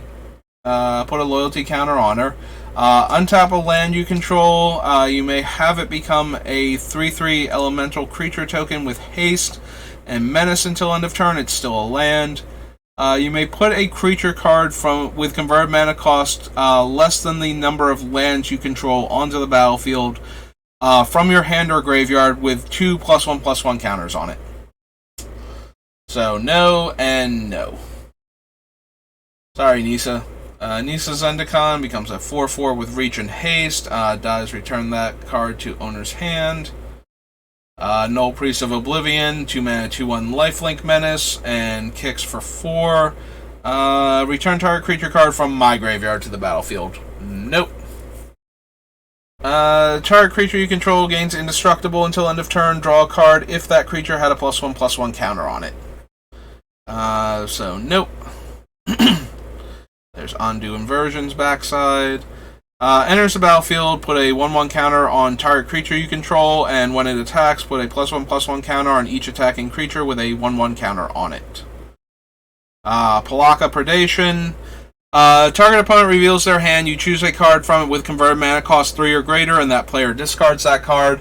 Is very underwhelming, even as the land in Commander, like making one player discard one card with a high casting cost in a format that's full of, reanimators and graveyard value and just general shenanigans. So no, this one will almost never make it into my Commander decks. Whereas I was singing the praises of the spell ones in general, like, instant or sorcery on the front half, land on the back. Yeah, that one's definitely not making it. Like, we've already found 2 that are almost definitely making it, and 1 that is probably not going to make it, but is at least on brand for our deck. But yeah, that one not going to happen. Phylath is legendary and is less potent than Avenger of Zendikar for a very similar ability. Mostly because you have to control basic lands, and I'm already not running as many basic lands as, would be helpful for a deck that wants to run this guy. Enters the battlefield, return a land you control to its owner's hand to deal 2 damage. So no. Rabid Bite, no. Enters the battlefield attached to a creature, gets +1 power for each creature in your party and menace. Reclaim the Waste gets a land from your deck to hand, and a second one if it's kicked. The relics. I did like the wizard one, because dealing damage is super helpful. The axe is perfectly serviceable for the warrior deck, because you can immediately attach it, and it's giving +2/+1. So you get your 2 mana and immediately attach, and then 2 mana on subsequent turns to make your creature probably a 4/3, somewhere in that range. Like, a lot of the warriors are in the 2/2 range for aggressive warriors, so perfectly serviceable. The golem, though, almost never did anything, and the relic vial definitely got some play. Yeah, as long as you control a cleric, whenever a creature you control dies, each opponent loses 1 life and you gain 1 life, and you can sack your creatures to draw cards. Seems very, very good. And the amulet letting you kill creatures by putting counters on it when you cast instant sorceries and wizard spells. So yeah, all of the other relics, really good. Relic Golem, meh.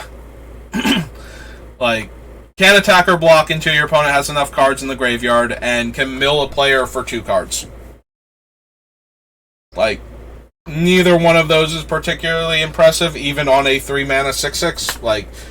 Okay, so not being able to attack or block is obviously never going to be impressive, but 3 mana 6/6 that takes that much effort to be allowed to actually participate in combat, not great to begin with, and because it's in the rogues colors, it needs the black-blue deck to really function. There's not even any fun shenanigans you can do with the large body a lot of the time.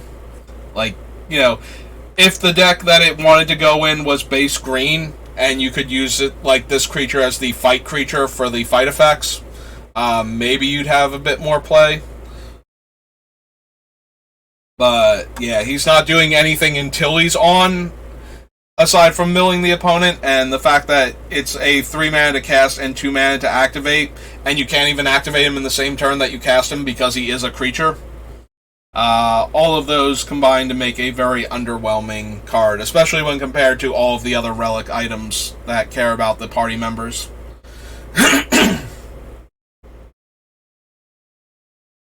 Yeah, if he had extra game text where he milled your opponent 1 when a rogue came into play, would still not be great, but you could get a lot of rogues.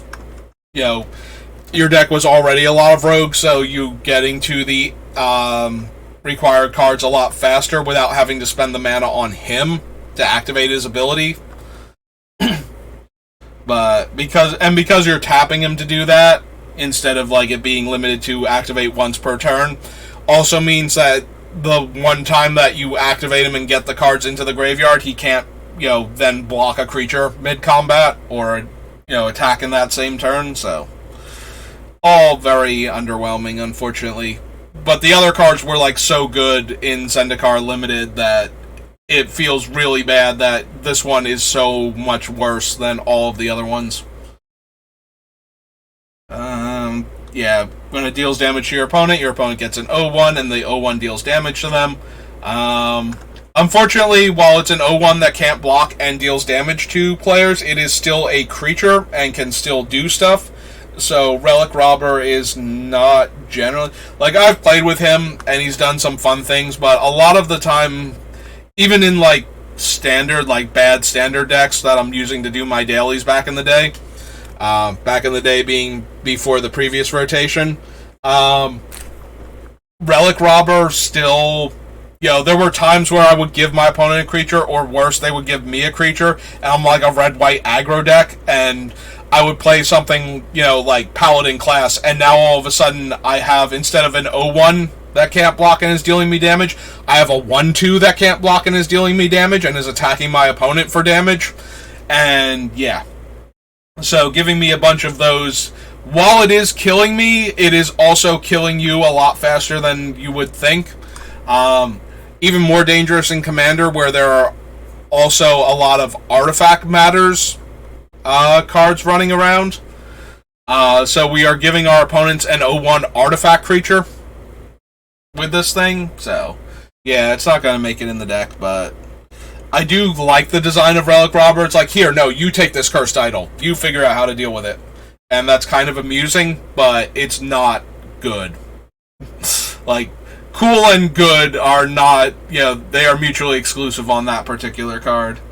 Cast an instant sorcery or wizard spell, deals 1 damage to any target. Royal Eruption, not great, like, sorcery speed, but we've been getting so many mediocre burn spells that can't hit any target that this one was actually kind of a nice thing to see at the time. And is just a game winner in limited. Like, you can kill your opponent's early creatures, you can go to their face when they're low on life, but you get to the late game where you cast this thing for the 7 mana, then you tend to just kill your opponent. Like, Lava Axe is bad, but Lava Axe, that's stapled to a Volcanic Hammer, pretty okay, actually. Like, you can either have your Volcanic Hammer now, or you can have a more expensive Lava Axe down the line. Yeah, I will take that for limited. That seems like a card I'm interested in. Sacrifice... Oh, right, this is the Harrow that puts the lands into play tapped. So not nearly as good, but, there are still some decent landfall creatures in this set, so still very playable. Roiling Vortex stops players from gaining life, slowly damages them, and if anybody casts a spell that they didn't spend mana on, which almost never came up for a standard game, but could show up in like older formats, Roiling Vortex deals 5 damage to that player. We don't care if our opponents are gaining life, though, for the most part. Like, there's nothing we're doing that's like, no, we need anti-life gain synergies. And if we need that, it's already on the other card that we're using to let all of the things that we're forcing players to attack with have Wither. So that's still a thing. Puts a +1/+1 counter on a target creature. You gain 2 life, and you may play an additional land this turn and draw a card. And most of us would still rather just have Explore. Grants +2/+0 and attaches for free on the ETB.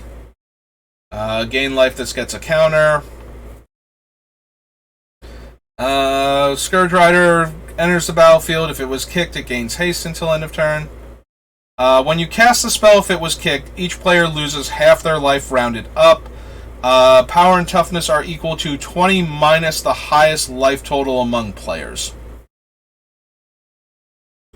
So, no and no. If it comes into play, does something like that, maybe. But because it has to be kicked, it's kind of on the lower end of the spectrum for what we're trying to do. And then, yeah, opponents have to be, like, low on life. Now, granted, the lower they are on life, the bigger this guy is, but we have plenty of big guys with, like, no drawbacks. And it's not like we can cast this guy early or anything, so... we're not doing any of the cool tricks with Scoot Swarm. Cool tricks with Scoot Swarm are primarily putting evolved creatures onto him, so that when you landfall, you get a copy of him with all of his evolved text on it. So you get all of the, when this creature comes into play or evolves, it does X type effects. I think that is the coolest thing you can do with Scoot Swarm. There might be a couple other tricks out there, but that is definitely my favorite one with him. I suppose the other one is Ashaya, where all of your Scoot Swarms are also creatures, or are also lands rather, so them coming into play causes all of them to trigger again. You do need something else going on, otherwise you've created an infinite loop that you cannot voluntarily break. Because it's not you may create a 1-1, it's you will create a 1-1, and it will be a forest, and Ashaya will just keep making Scoot Swarm trigger forever. But that is a thing that you can do to make infinite creatures. So...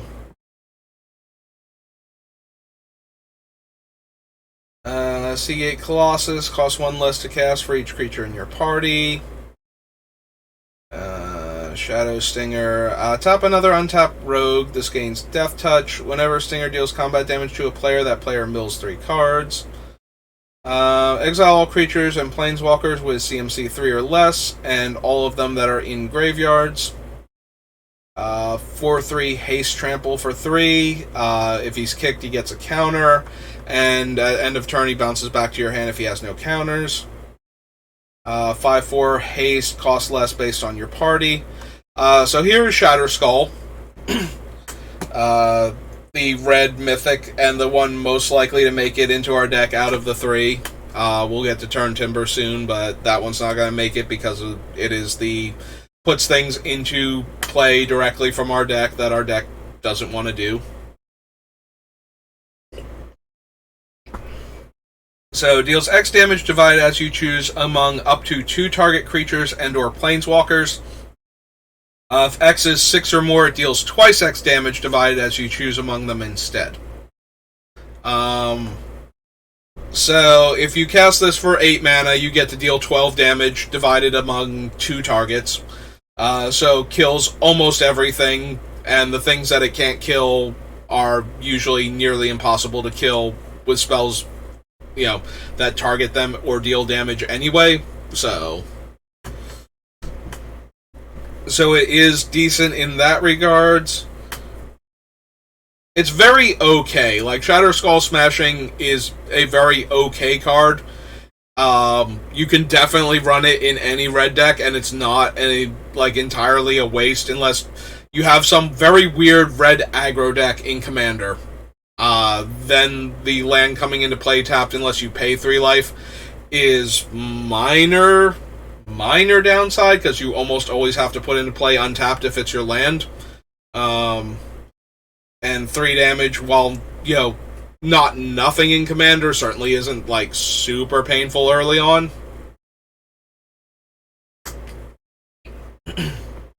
So yeah, you can run Shatter Skull Smashing in basically any red deck that you want to put it in Commander, and it is certainly functional in those decks.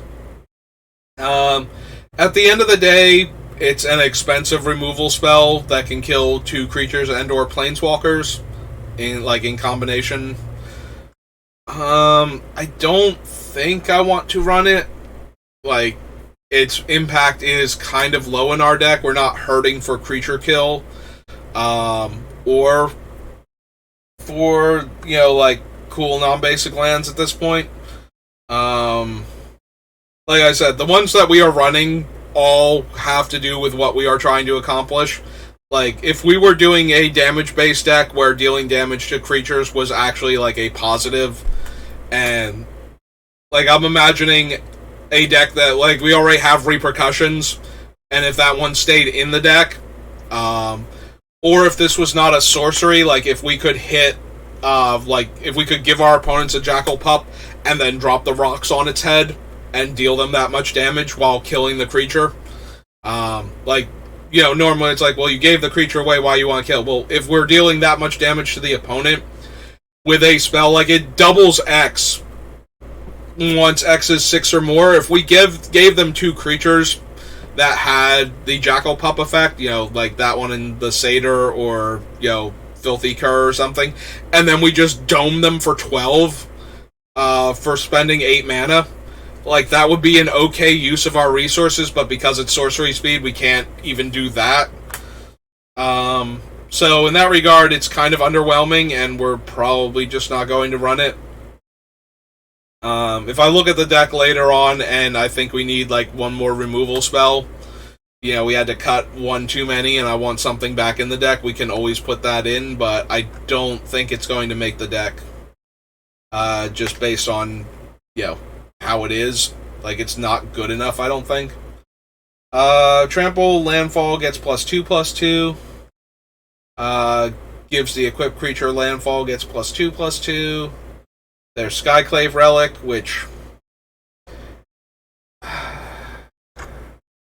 we can add it to the list. I don't know that it's going to make it. We have a bunch of other similar mana rocks on our list. Skyclave Relic, though, like, it's always Darksteel Ingot as a baseline, and Darksteel Ingot used to make it into a lot of my commander decks because it's indestructible and fixes your mana, and is a decent ramp card. And while there are exile effects for artifacts, if it's not exiling literally all artifacts, there's probably a better target than your random Skyclave Relic, to exile. Like, it's much better to exile even my Soul Ring that can be destroyed by other cardifacts than it is to exile a Skyclave Relic. So usually, Skyclave Relic, much like the Darksteel Ingot that came before it, just lives through everything. Until your opponent, evicts it or farewells it. And usually those are being cast to eliminate actual problems, and the Skyclave Relic is just suffering from coincidentally having the same card type, not because anybody's casting those spells to get rid of it. Flying Defender, if it was kicked, it gets the counters and then can attack. 3/1 with Kicker, can't block. Kicked, it gets counters, and landfall, you can cast it from your graveyard. Sacrifice another creature, put a +1/+1 counter on the cat. Whenever a creature you control with a 1/1 counter on it dies, draw a card. 2 tap, target creature with power 2 or less can't be blocked this turn. I would rather spend 2 mana on the 1/1 and then tap it to get that ability than I would ever want to spend less mana on the creature, but then have to invest mana every time I want the creature to be unblockable. So, no.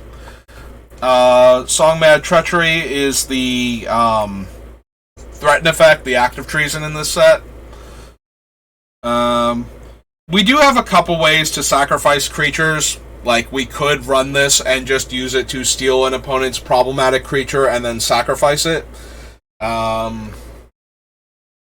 But I don't think that we need to do that. I think we have enough other removal, including ways to make the player sacrifice creatures, that we don't necessarily need this card in order to pull that off. But it is an option.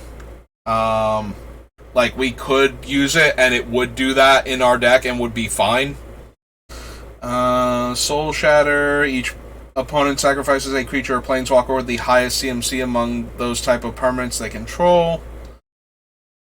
Spare Supplies is an okay card. I do like Spare Supplies. It's never going to be great, but with enough artifact coming into play and dying synergies, being able to draw 2 extra cards while doing this relatively cheaply, you can usually find 2 mana to throw it into play, and later on 2 mana to get rid of it. But you do need other synergies going on. Like, even in Limited, this thing was not great, because there were no good artifact synergies for it coming into play or leaving play. So, or just permanents coming into play or leaving play. So you didn't get anything out of it other than spending 4 mana over the course of 2 turns to get a Divination and colorless. So, wound up being kind of underwhelming as a result. Spikefield Hazard. Exiling a creature that would die can be very relevant, but it's not worth the card, and it's not worth the land coming into play tapped either. Yes, I have played against decks in Standard where this is a perfectly serviceable effect and is worth playing, but Commander does not have room for this card, unfortunately. Similar to the creatures that are super underwhelming, despite the fact that double face cards are pretty good in general for their versatility. Like, the creature is just so underwhelming in Commander that you wouldn't want to run it. The ability to have this spell is way more potent in, Standard, or even, like, older formats where they have a lot of, like, cheap 1 toughness creatures with a lot of utility running around where you could smite that creature. But then the land coming into play tapped might hurt you way more, so it's not worth it for that, and you'd rather just have, like, a magma spray or something to increase the range of creatures you can kill with it. Landfall deals a damage. 2/3 enters the battlefield with a +1/+1 counter on it for each color of mana spent to cast it. Stonework Pack Beast, absolutely a powerhouse in the creature types matter party mechanic. Just the fact that it is always one of the ones that you're missing until you're not missing any of them makes it do a lot of work. Like, this thing was surprisingly versatile. Also, fixing your colors of mana, usually not worth the card, but when this thing is already increasing the efficiency of the effects of the abilities on your cards, like, all of a sudden your thing is making an extra 1/1 creature just because this thing showed up, or your creature is getting an extra +1/+1, or anything, like, just by making the party mechanic thing better, this thing was already worth it, and then fixing your mana on top of that, like, bad filtering on a playable card otherwise is just upside. Like, bad filtering is better than no filtering. So if the card is not wasting a slot in your deck and is actually adding to what your deck is trying to do, the ability to filter mana on top of that is just another benefit. Like, you can't get completely color screwed. You can just be forced to play a bit behind or less efficiently, and while that's still bad, it's way better than not casting your spells at all. Sometimes you can still win games where you can cast your spells at a less efficient rate, but you can't win games where you can't cast your spells at all. So, wow, I've been talking for literally hours on end with a brief break in the middle, and my throat is just like, no, you have been talking way too much. You have got to stop this. But you're not the boss of me, Throat, and we are going to actually make it through all of the sets today, at the very least. Strength and Solidarity, +1/+1 for each creature in your party. +1/+1 counter, and -1/-1 to another creature. I've talked before about how much I love this type of effect. Even when you can see it coming, like, it's hard to not lose at least one creature to this, and a lot of times you can lose 2 creatures to it very easily. Yeah. Subtle, very powerful for limited. Like, even when you sniff it out and you play around it, sometimes things just, you can't get into a good position. A +2/+2 effective, like, differential, like 2 points differential between power and toughness from where the creature started to where they finish up, means that you are probably going to get, like, your 1-for-1 and maintain your board position a lot of the time with your Subtle Strike. And if the opponent cannot play around it, or for whatever reason just does not realize it's coming, it is a very brutal 2-for-1. Enters the battlefield with a +1/+1 counter on it. Creature you control with a +1/+1 counter on it becomes the target of an opponent's spell or ability. You get a 1/1, and 1 tap, put a counter on it. Deals 4 damage to target creature and X damage to that creature's controller based on the number of creatures in your party. 3 mana, 2/2 flying, legendary demon cleric. Has lifelink as long as it has 5 or more counters on it, and whenever another non-token creature you control dies, it gets a counter. If that creature was a cleric, you may draw a card. If you do, lose 1 life. 1/1 Death Touch for 1. So, one of the guys that I used to play Magic with at the place that, I missed like 2 weeks and they stopped running events, this card was haunting him. Like, he could not stop opening this card to the point where it was actually, very funny, but also kind of weird that he just kept opening. Like, if he opened 3 packs, he was getting a copy of Tajaro Paragon. Like, almost every time.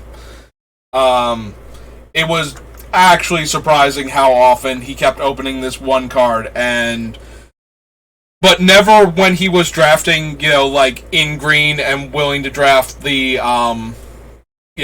Party Matters cards, just to win packs, but, prize packs, he would open it.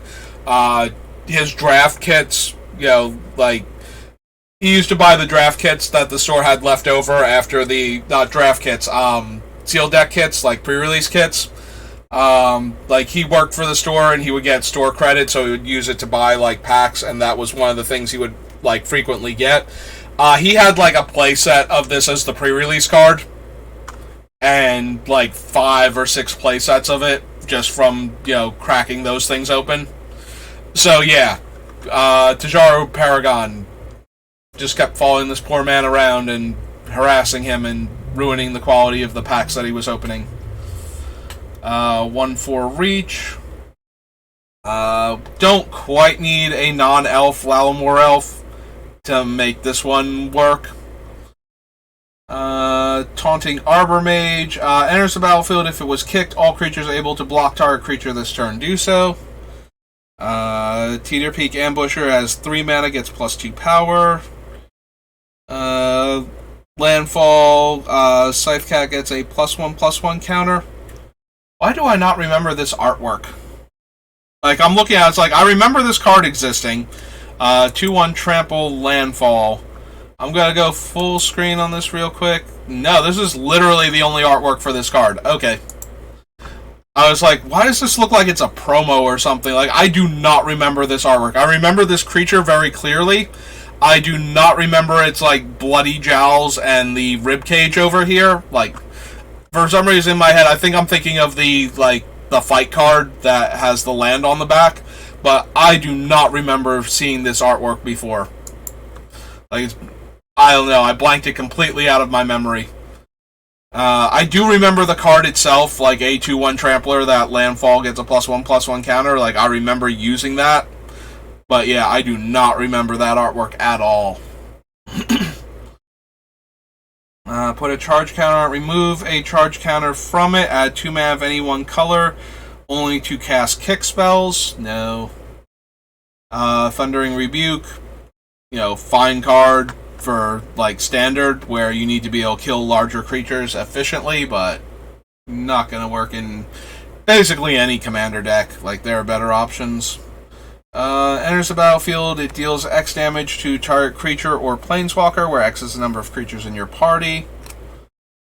Thwart the Grave, return target creature card and up to 1 target cleric, rogue, warrior, or wizard creature card from your graveyard to the battlefield. That's the red-green land. I did grab the 3 those lands, but I don't think I bothered grabbing any of the modal double face lands. I do kind of like these lands, like, just because they always come into play untapped, and they do let you pick a color of mana out of the 2 of them that they make. So you're usually not playing from behind because you're running them. And as long as you're not in that position where you can't see the future and you pick the wrong one, like, that's a little frustrating, but at least you had the option to pick the right one, and you just, based on the information that you had, you didn't. Like, if this thing were a forest and you needed to play it as a mountain and you played it as a forest, like, that's not changing anything. Whereas it would have needed to have been a mountain in your deck first, and then you needed to play it as the forest, and then it needed to be incorrect retroactively later on for these to be bad. Like, most of the time they are going to be better than a basic land in your deck, in your multicolor deck to begin with. So I do really like these cards, but I usually only wind up playing them in, like, 2-color decks, like the one that matches the two colors, just as another untapped land I can play that's versatile like that. Because there are only so many dual lands that come into play untapped to begin with. So having another one that I can pick the color that I need at the time. Alright, we are going to make it through this set. And then we have like the commander deck we have to check, like the 5 or 6 cards from that. Creatures you control have haste. No. Enters the battlefield, gain 3 life. Fine, but not anything for commander purposes. Even as a giveaway, just like I would rather run the Workshop War Chief or even Thragtusk and give those away, and then try and grab them back and get the creature. And even if I can't, I'd rather have the higher quality card in my deck for me to use and to occasionally think about giving away than run this like inferior version. Even though it's like a perfectly fine card, like a 5-power creature that we can give away and gives the player we're giving it to 3 life, is perfectly serviceable in the more political-minded version of the deck. It is not anywhere near good enough compared to those other 2 cards. And if I'm going to make friends, I'd rather make friends and have like good cards in my deck type of thing, or at least okay cards in my deck. Like, this one just seems super mediocre. So here's the Turn Timber. Top 7 cards of your deck. May put a creature card from among them onto the battlefield. If its mana value is 3 or less, it enters with 3 additional +1/+1 counters, and the rest of the bomb in a random order. So, yeah. Like all of the other ones, does not work with the thing. Valakut Awakening is one of the lands that if it was discard that many cards from discard any number of cards from your hand and draw that many +1, I would be way more inclined to run it in this deck than putting the cards on the bottom of my deck and drawing that many cards. If this were a Windfall type card where I could just discard X cards and draw X cards and then get like the 1 card back on top of that for casting the Awakening, 100% it would be in the deck. But it's not, and we do want to put the cards into the graveyard, not on the bottom of our deck. So, sorry, Valakut Awakening. Exploration is, again, we get to exile the card and play it, and we're going to exile cards that we want in the graveyard and then can't play. Way too small of an effect. Searches for 2 lands. If it was kicked, you also get 2 counters on each of your creatures. 5/5 costs 1 less for each party member and is each party member. First kick spell you cast each turn is 1 less to cast, and kick spells put counters on him. Trample Haste deals combat damage to a player. Return a land you control to owner's hand. This one's super obnoxious. Like, if we give it out, it's a 2/2. So if the opponent has good blockers, then it's just going to run into the good blocker and die. But if they don't have good blockers for it, they will probably just take the 2. And giving this out to players, like, the land going back to your hand is not optional for this. If it deals combat damage to a player, you have to bounce a land. So tempoing 1 player out, I don't know that's going to make the deck, though. Like, we already have cards that just straight up sacrifice the lands or do other similar things. So the idea that we're going to, get our opponents with this one just feels like one of those cards that I would add because it does the thing, but then you look at all the cards that do the thing and it's just not doing anywhere near enough consistently to merit. Although on the bright side, we can make it unblockable with the other cards, and, if we can keep activating the Beamtown Bullies on that 1 player, then they are always going to be bouncing lands, and they are just kind of landlocked at that point to what they already have in play. We're not running Zagreus, and that just leaves Zoff Consumption. 6 mana drain 4 or a land. Does drain 4 from each opponent, and we only gain the 4 life, though.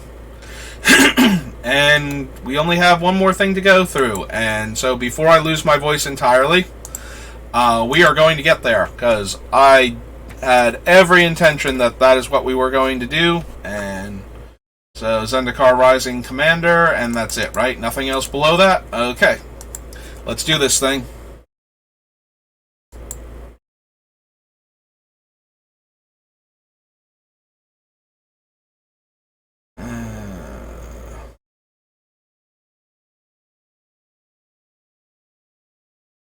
Okay, so Acid Slime cannot, in fact, kill Planeswalkers. I could not remember if it could or not. I didn't think so, but I wasn't sure.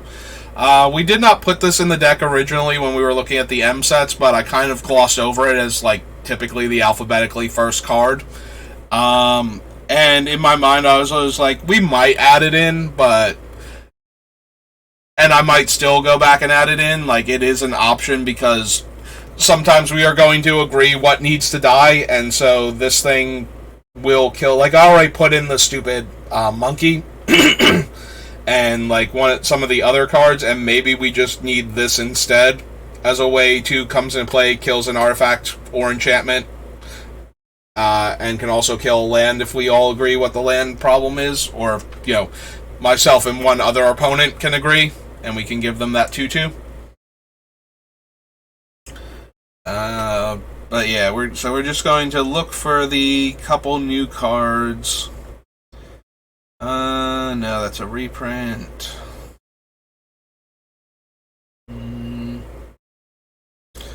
First strike landfall enters the battlefield. Goad each creature target player controls. Not really what we're trying to do, so no.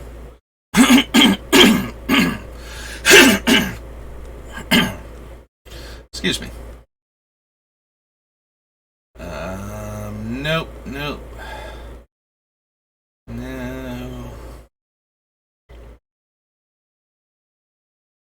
No, none of these are new. I know there are only like a tiny handful of actual new cards. Becomes untapped, choose one. May put a land from your hand onto the battlefield tapped, or may return target land from your graveyard to the battlefield tapped. No.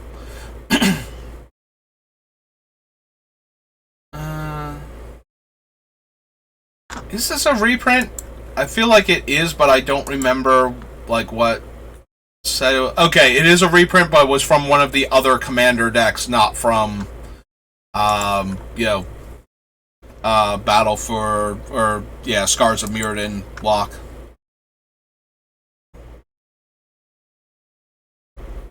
Oh, was the landfall deck full on 3-color?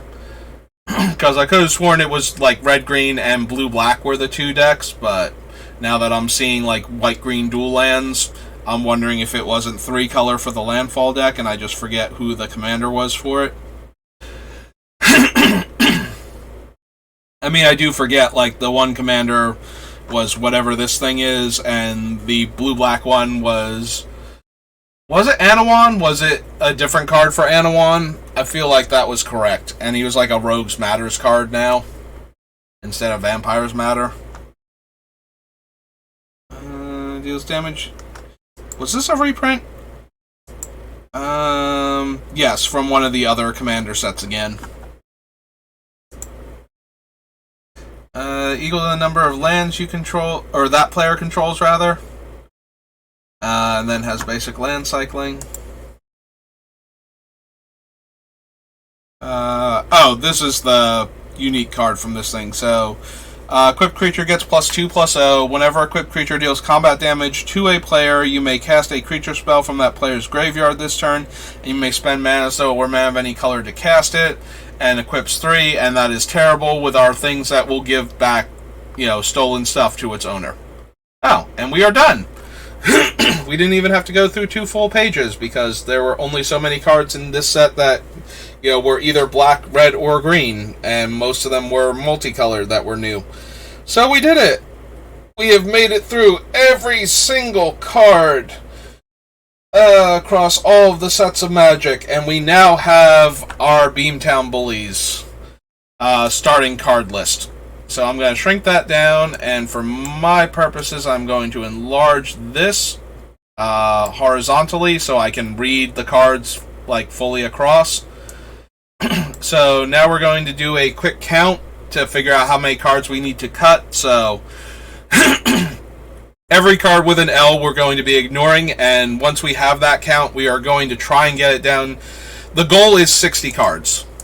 So we're going to get rid of that, and we're going to replace that with the number, because we are going to be going through this deck and agonizing over all of these choices. So 1, 2, 3, 4, 5, 6, 7, 8, because we're not counting Maze as a land since it doesn't make mana. 9, 10, 11, 12, 13, 14, 15, 16, 17, 18, 19, 20, 21, 22, 23, 24, 25, 26, 27, 28, 29, 30, 31, 32, 33, 34, 35, 36, 37, 38, 39, 40,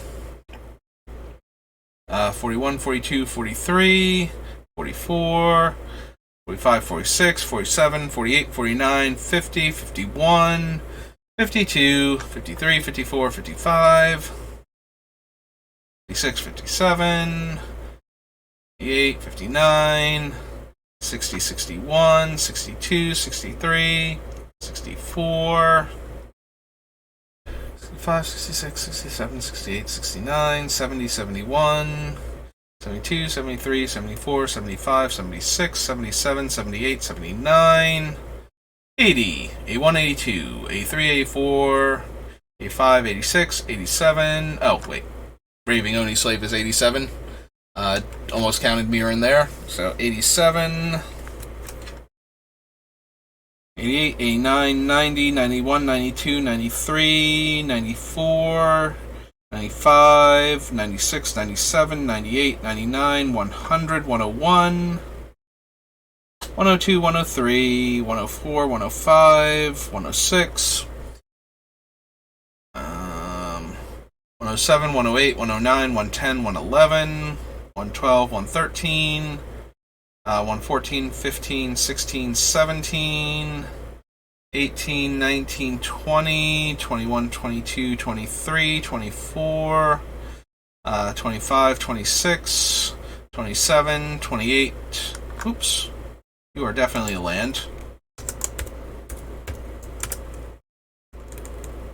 That was 28, 29, 30, 31, 32, 33, 34, 35, 36, 37, 38, 39, 40, 41, 42, 43, 44, 45, 46, 47, 48, 49, 50, 51, 52, 53, 54, and 55, 56, 57, 58, 59, 60, 61, 62, 63, 64, 65, 66, 67, 68, 69, 70, and 71, 72, 73, 74, 75, 76, 77, 78, 79, 80, 81, 82, 83, 84, 85, 86, 87, 88, 89, 90, 91, 92, 93, 94, 95, 96, 97, 98, 99, 200 with Ahmed Eternal. 1, 2, 3, 4, 5, 6, 7, 8, 9, 10, 11, 12, 13, 14, 15, 16, 17, 18, 19, 20, 21, 22, 23, 24, 25, 26, 27, 28, 29, 30, 31, 32, 33, 34, 35, 36, 37, 38, 39, 40, 41, 42, 43,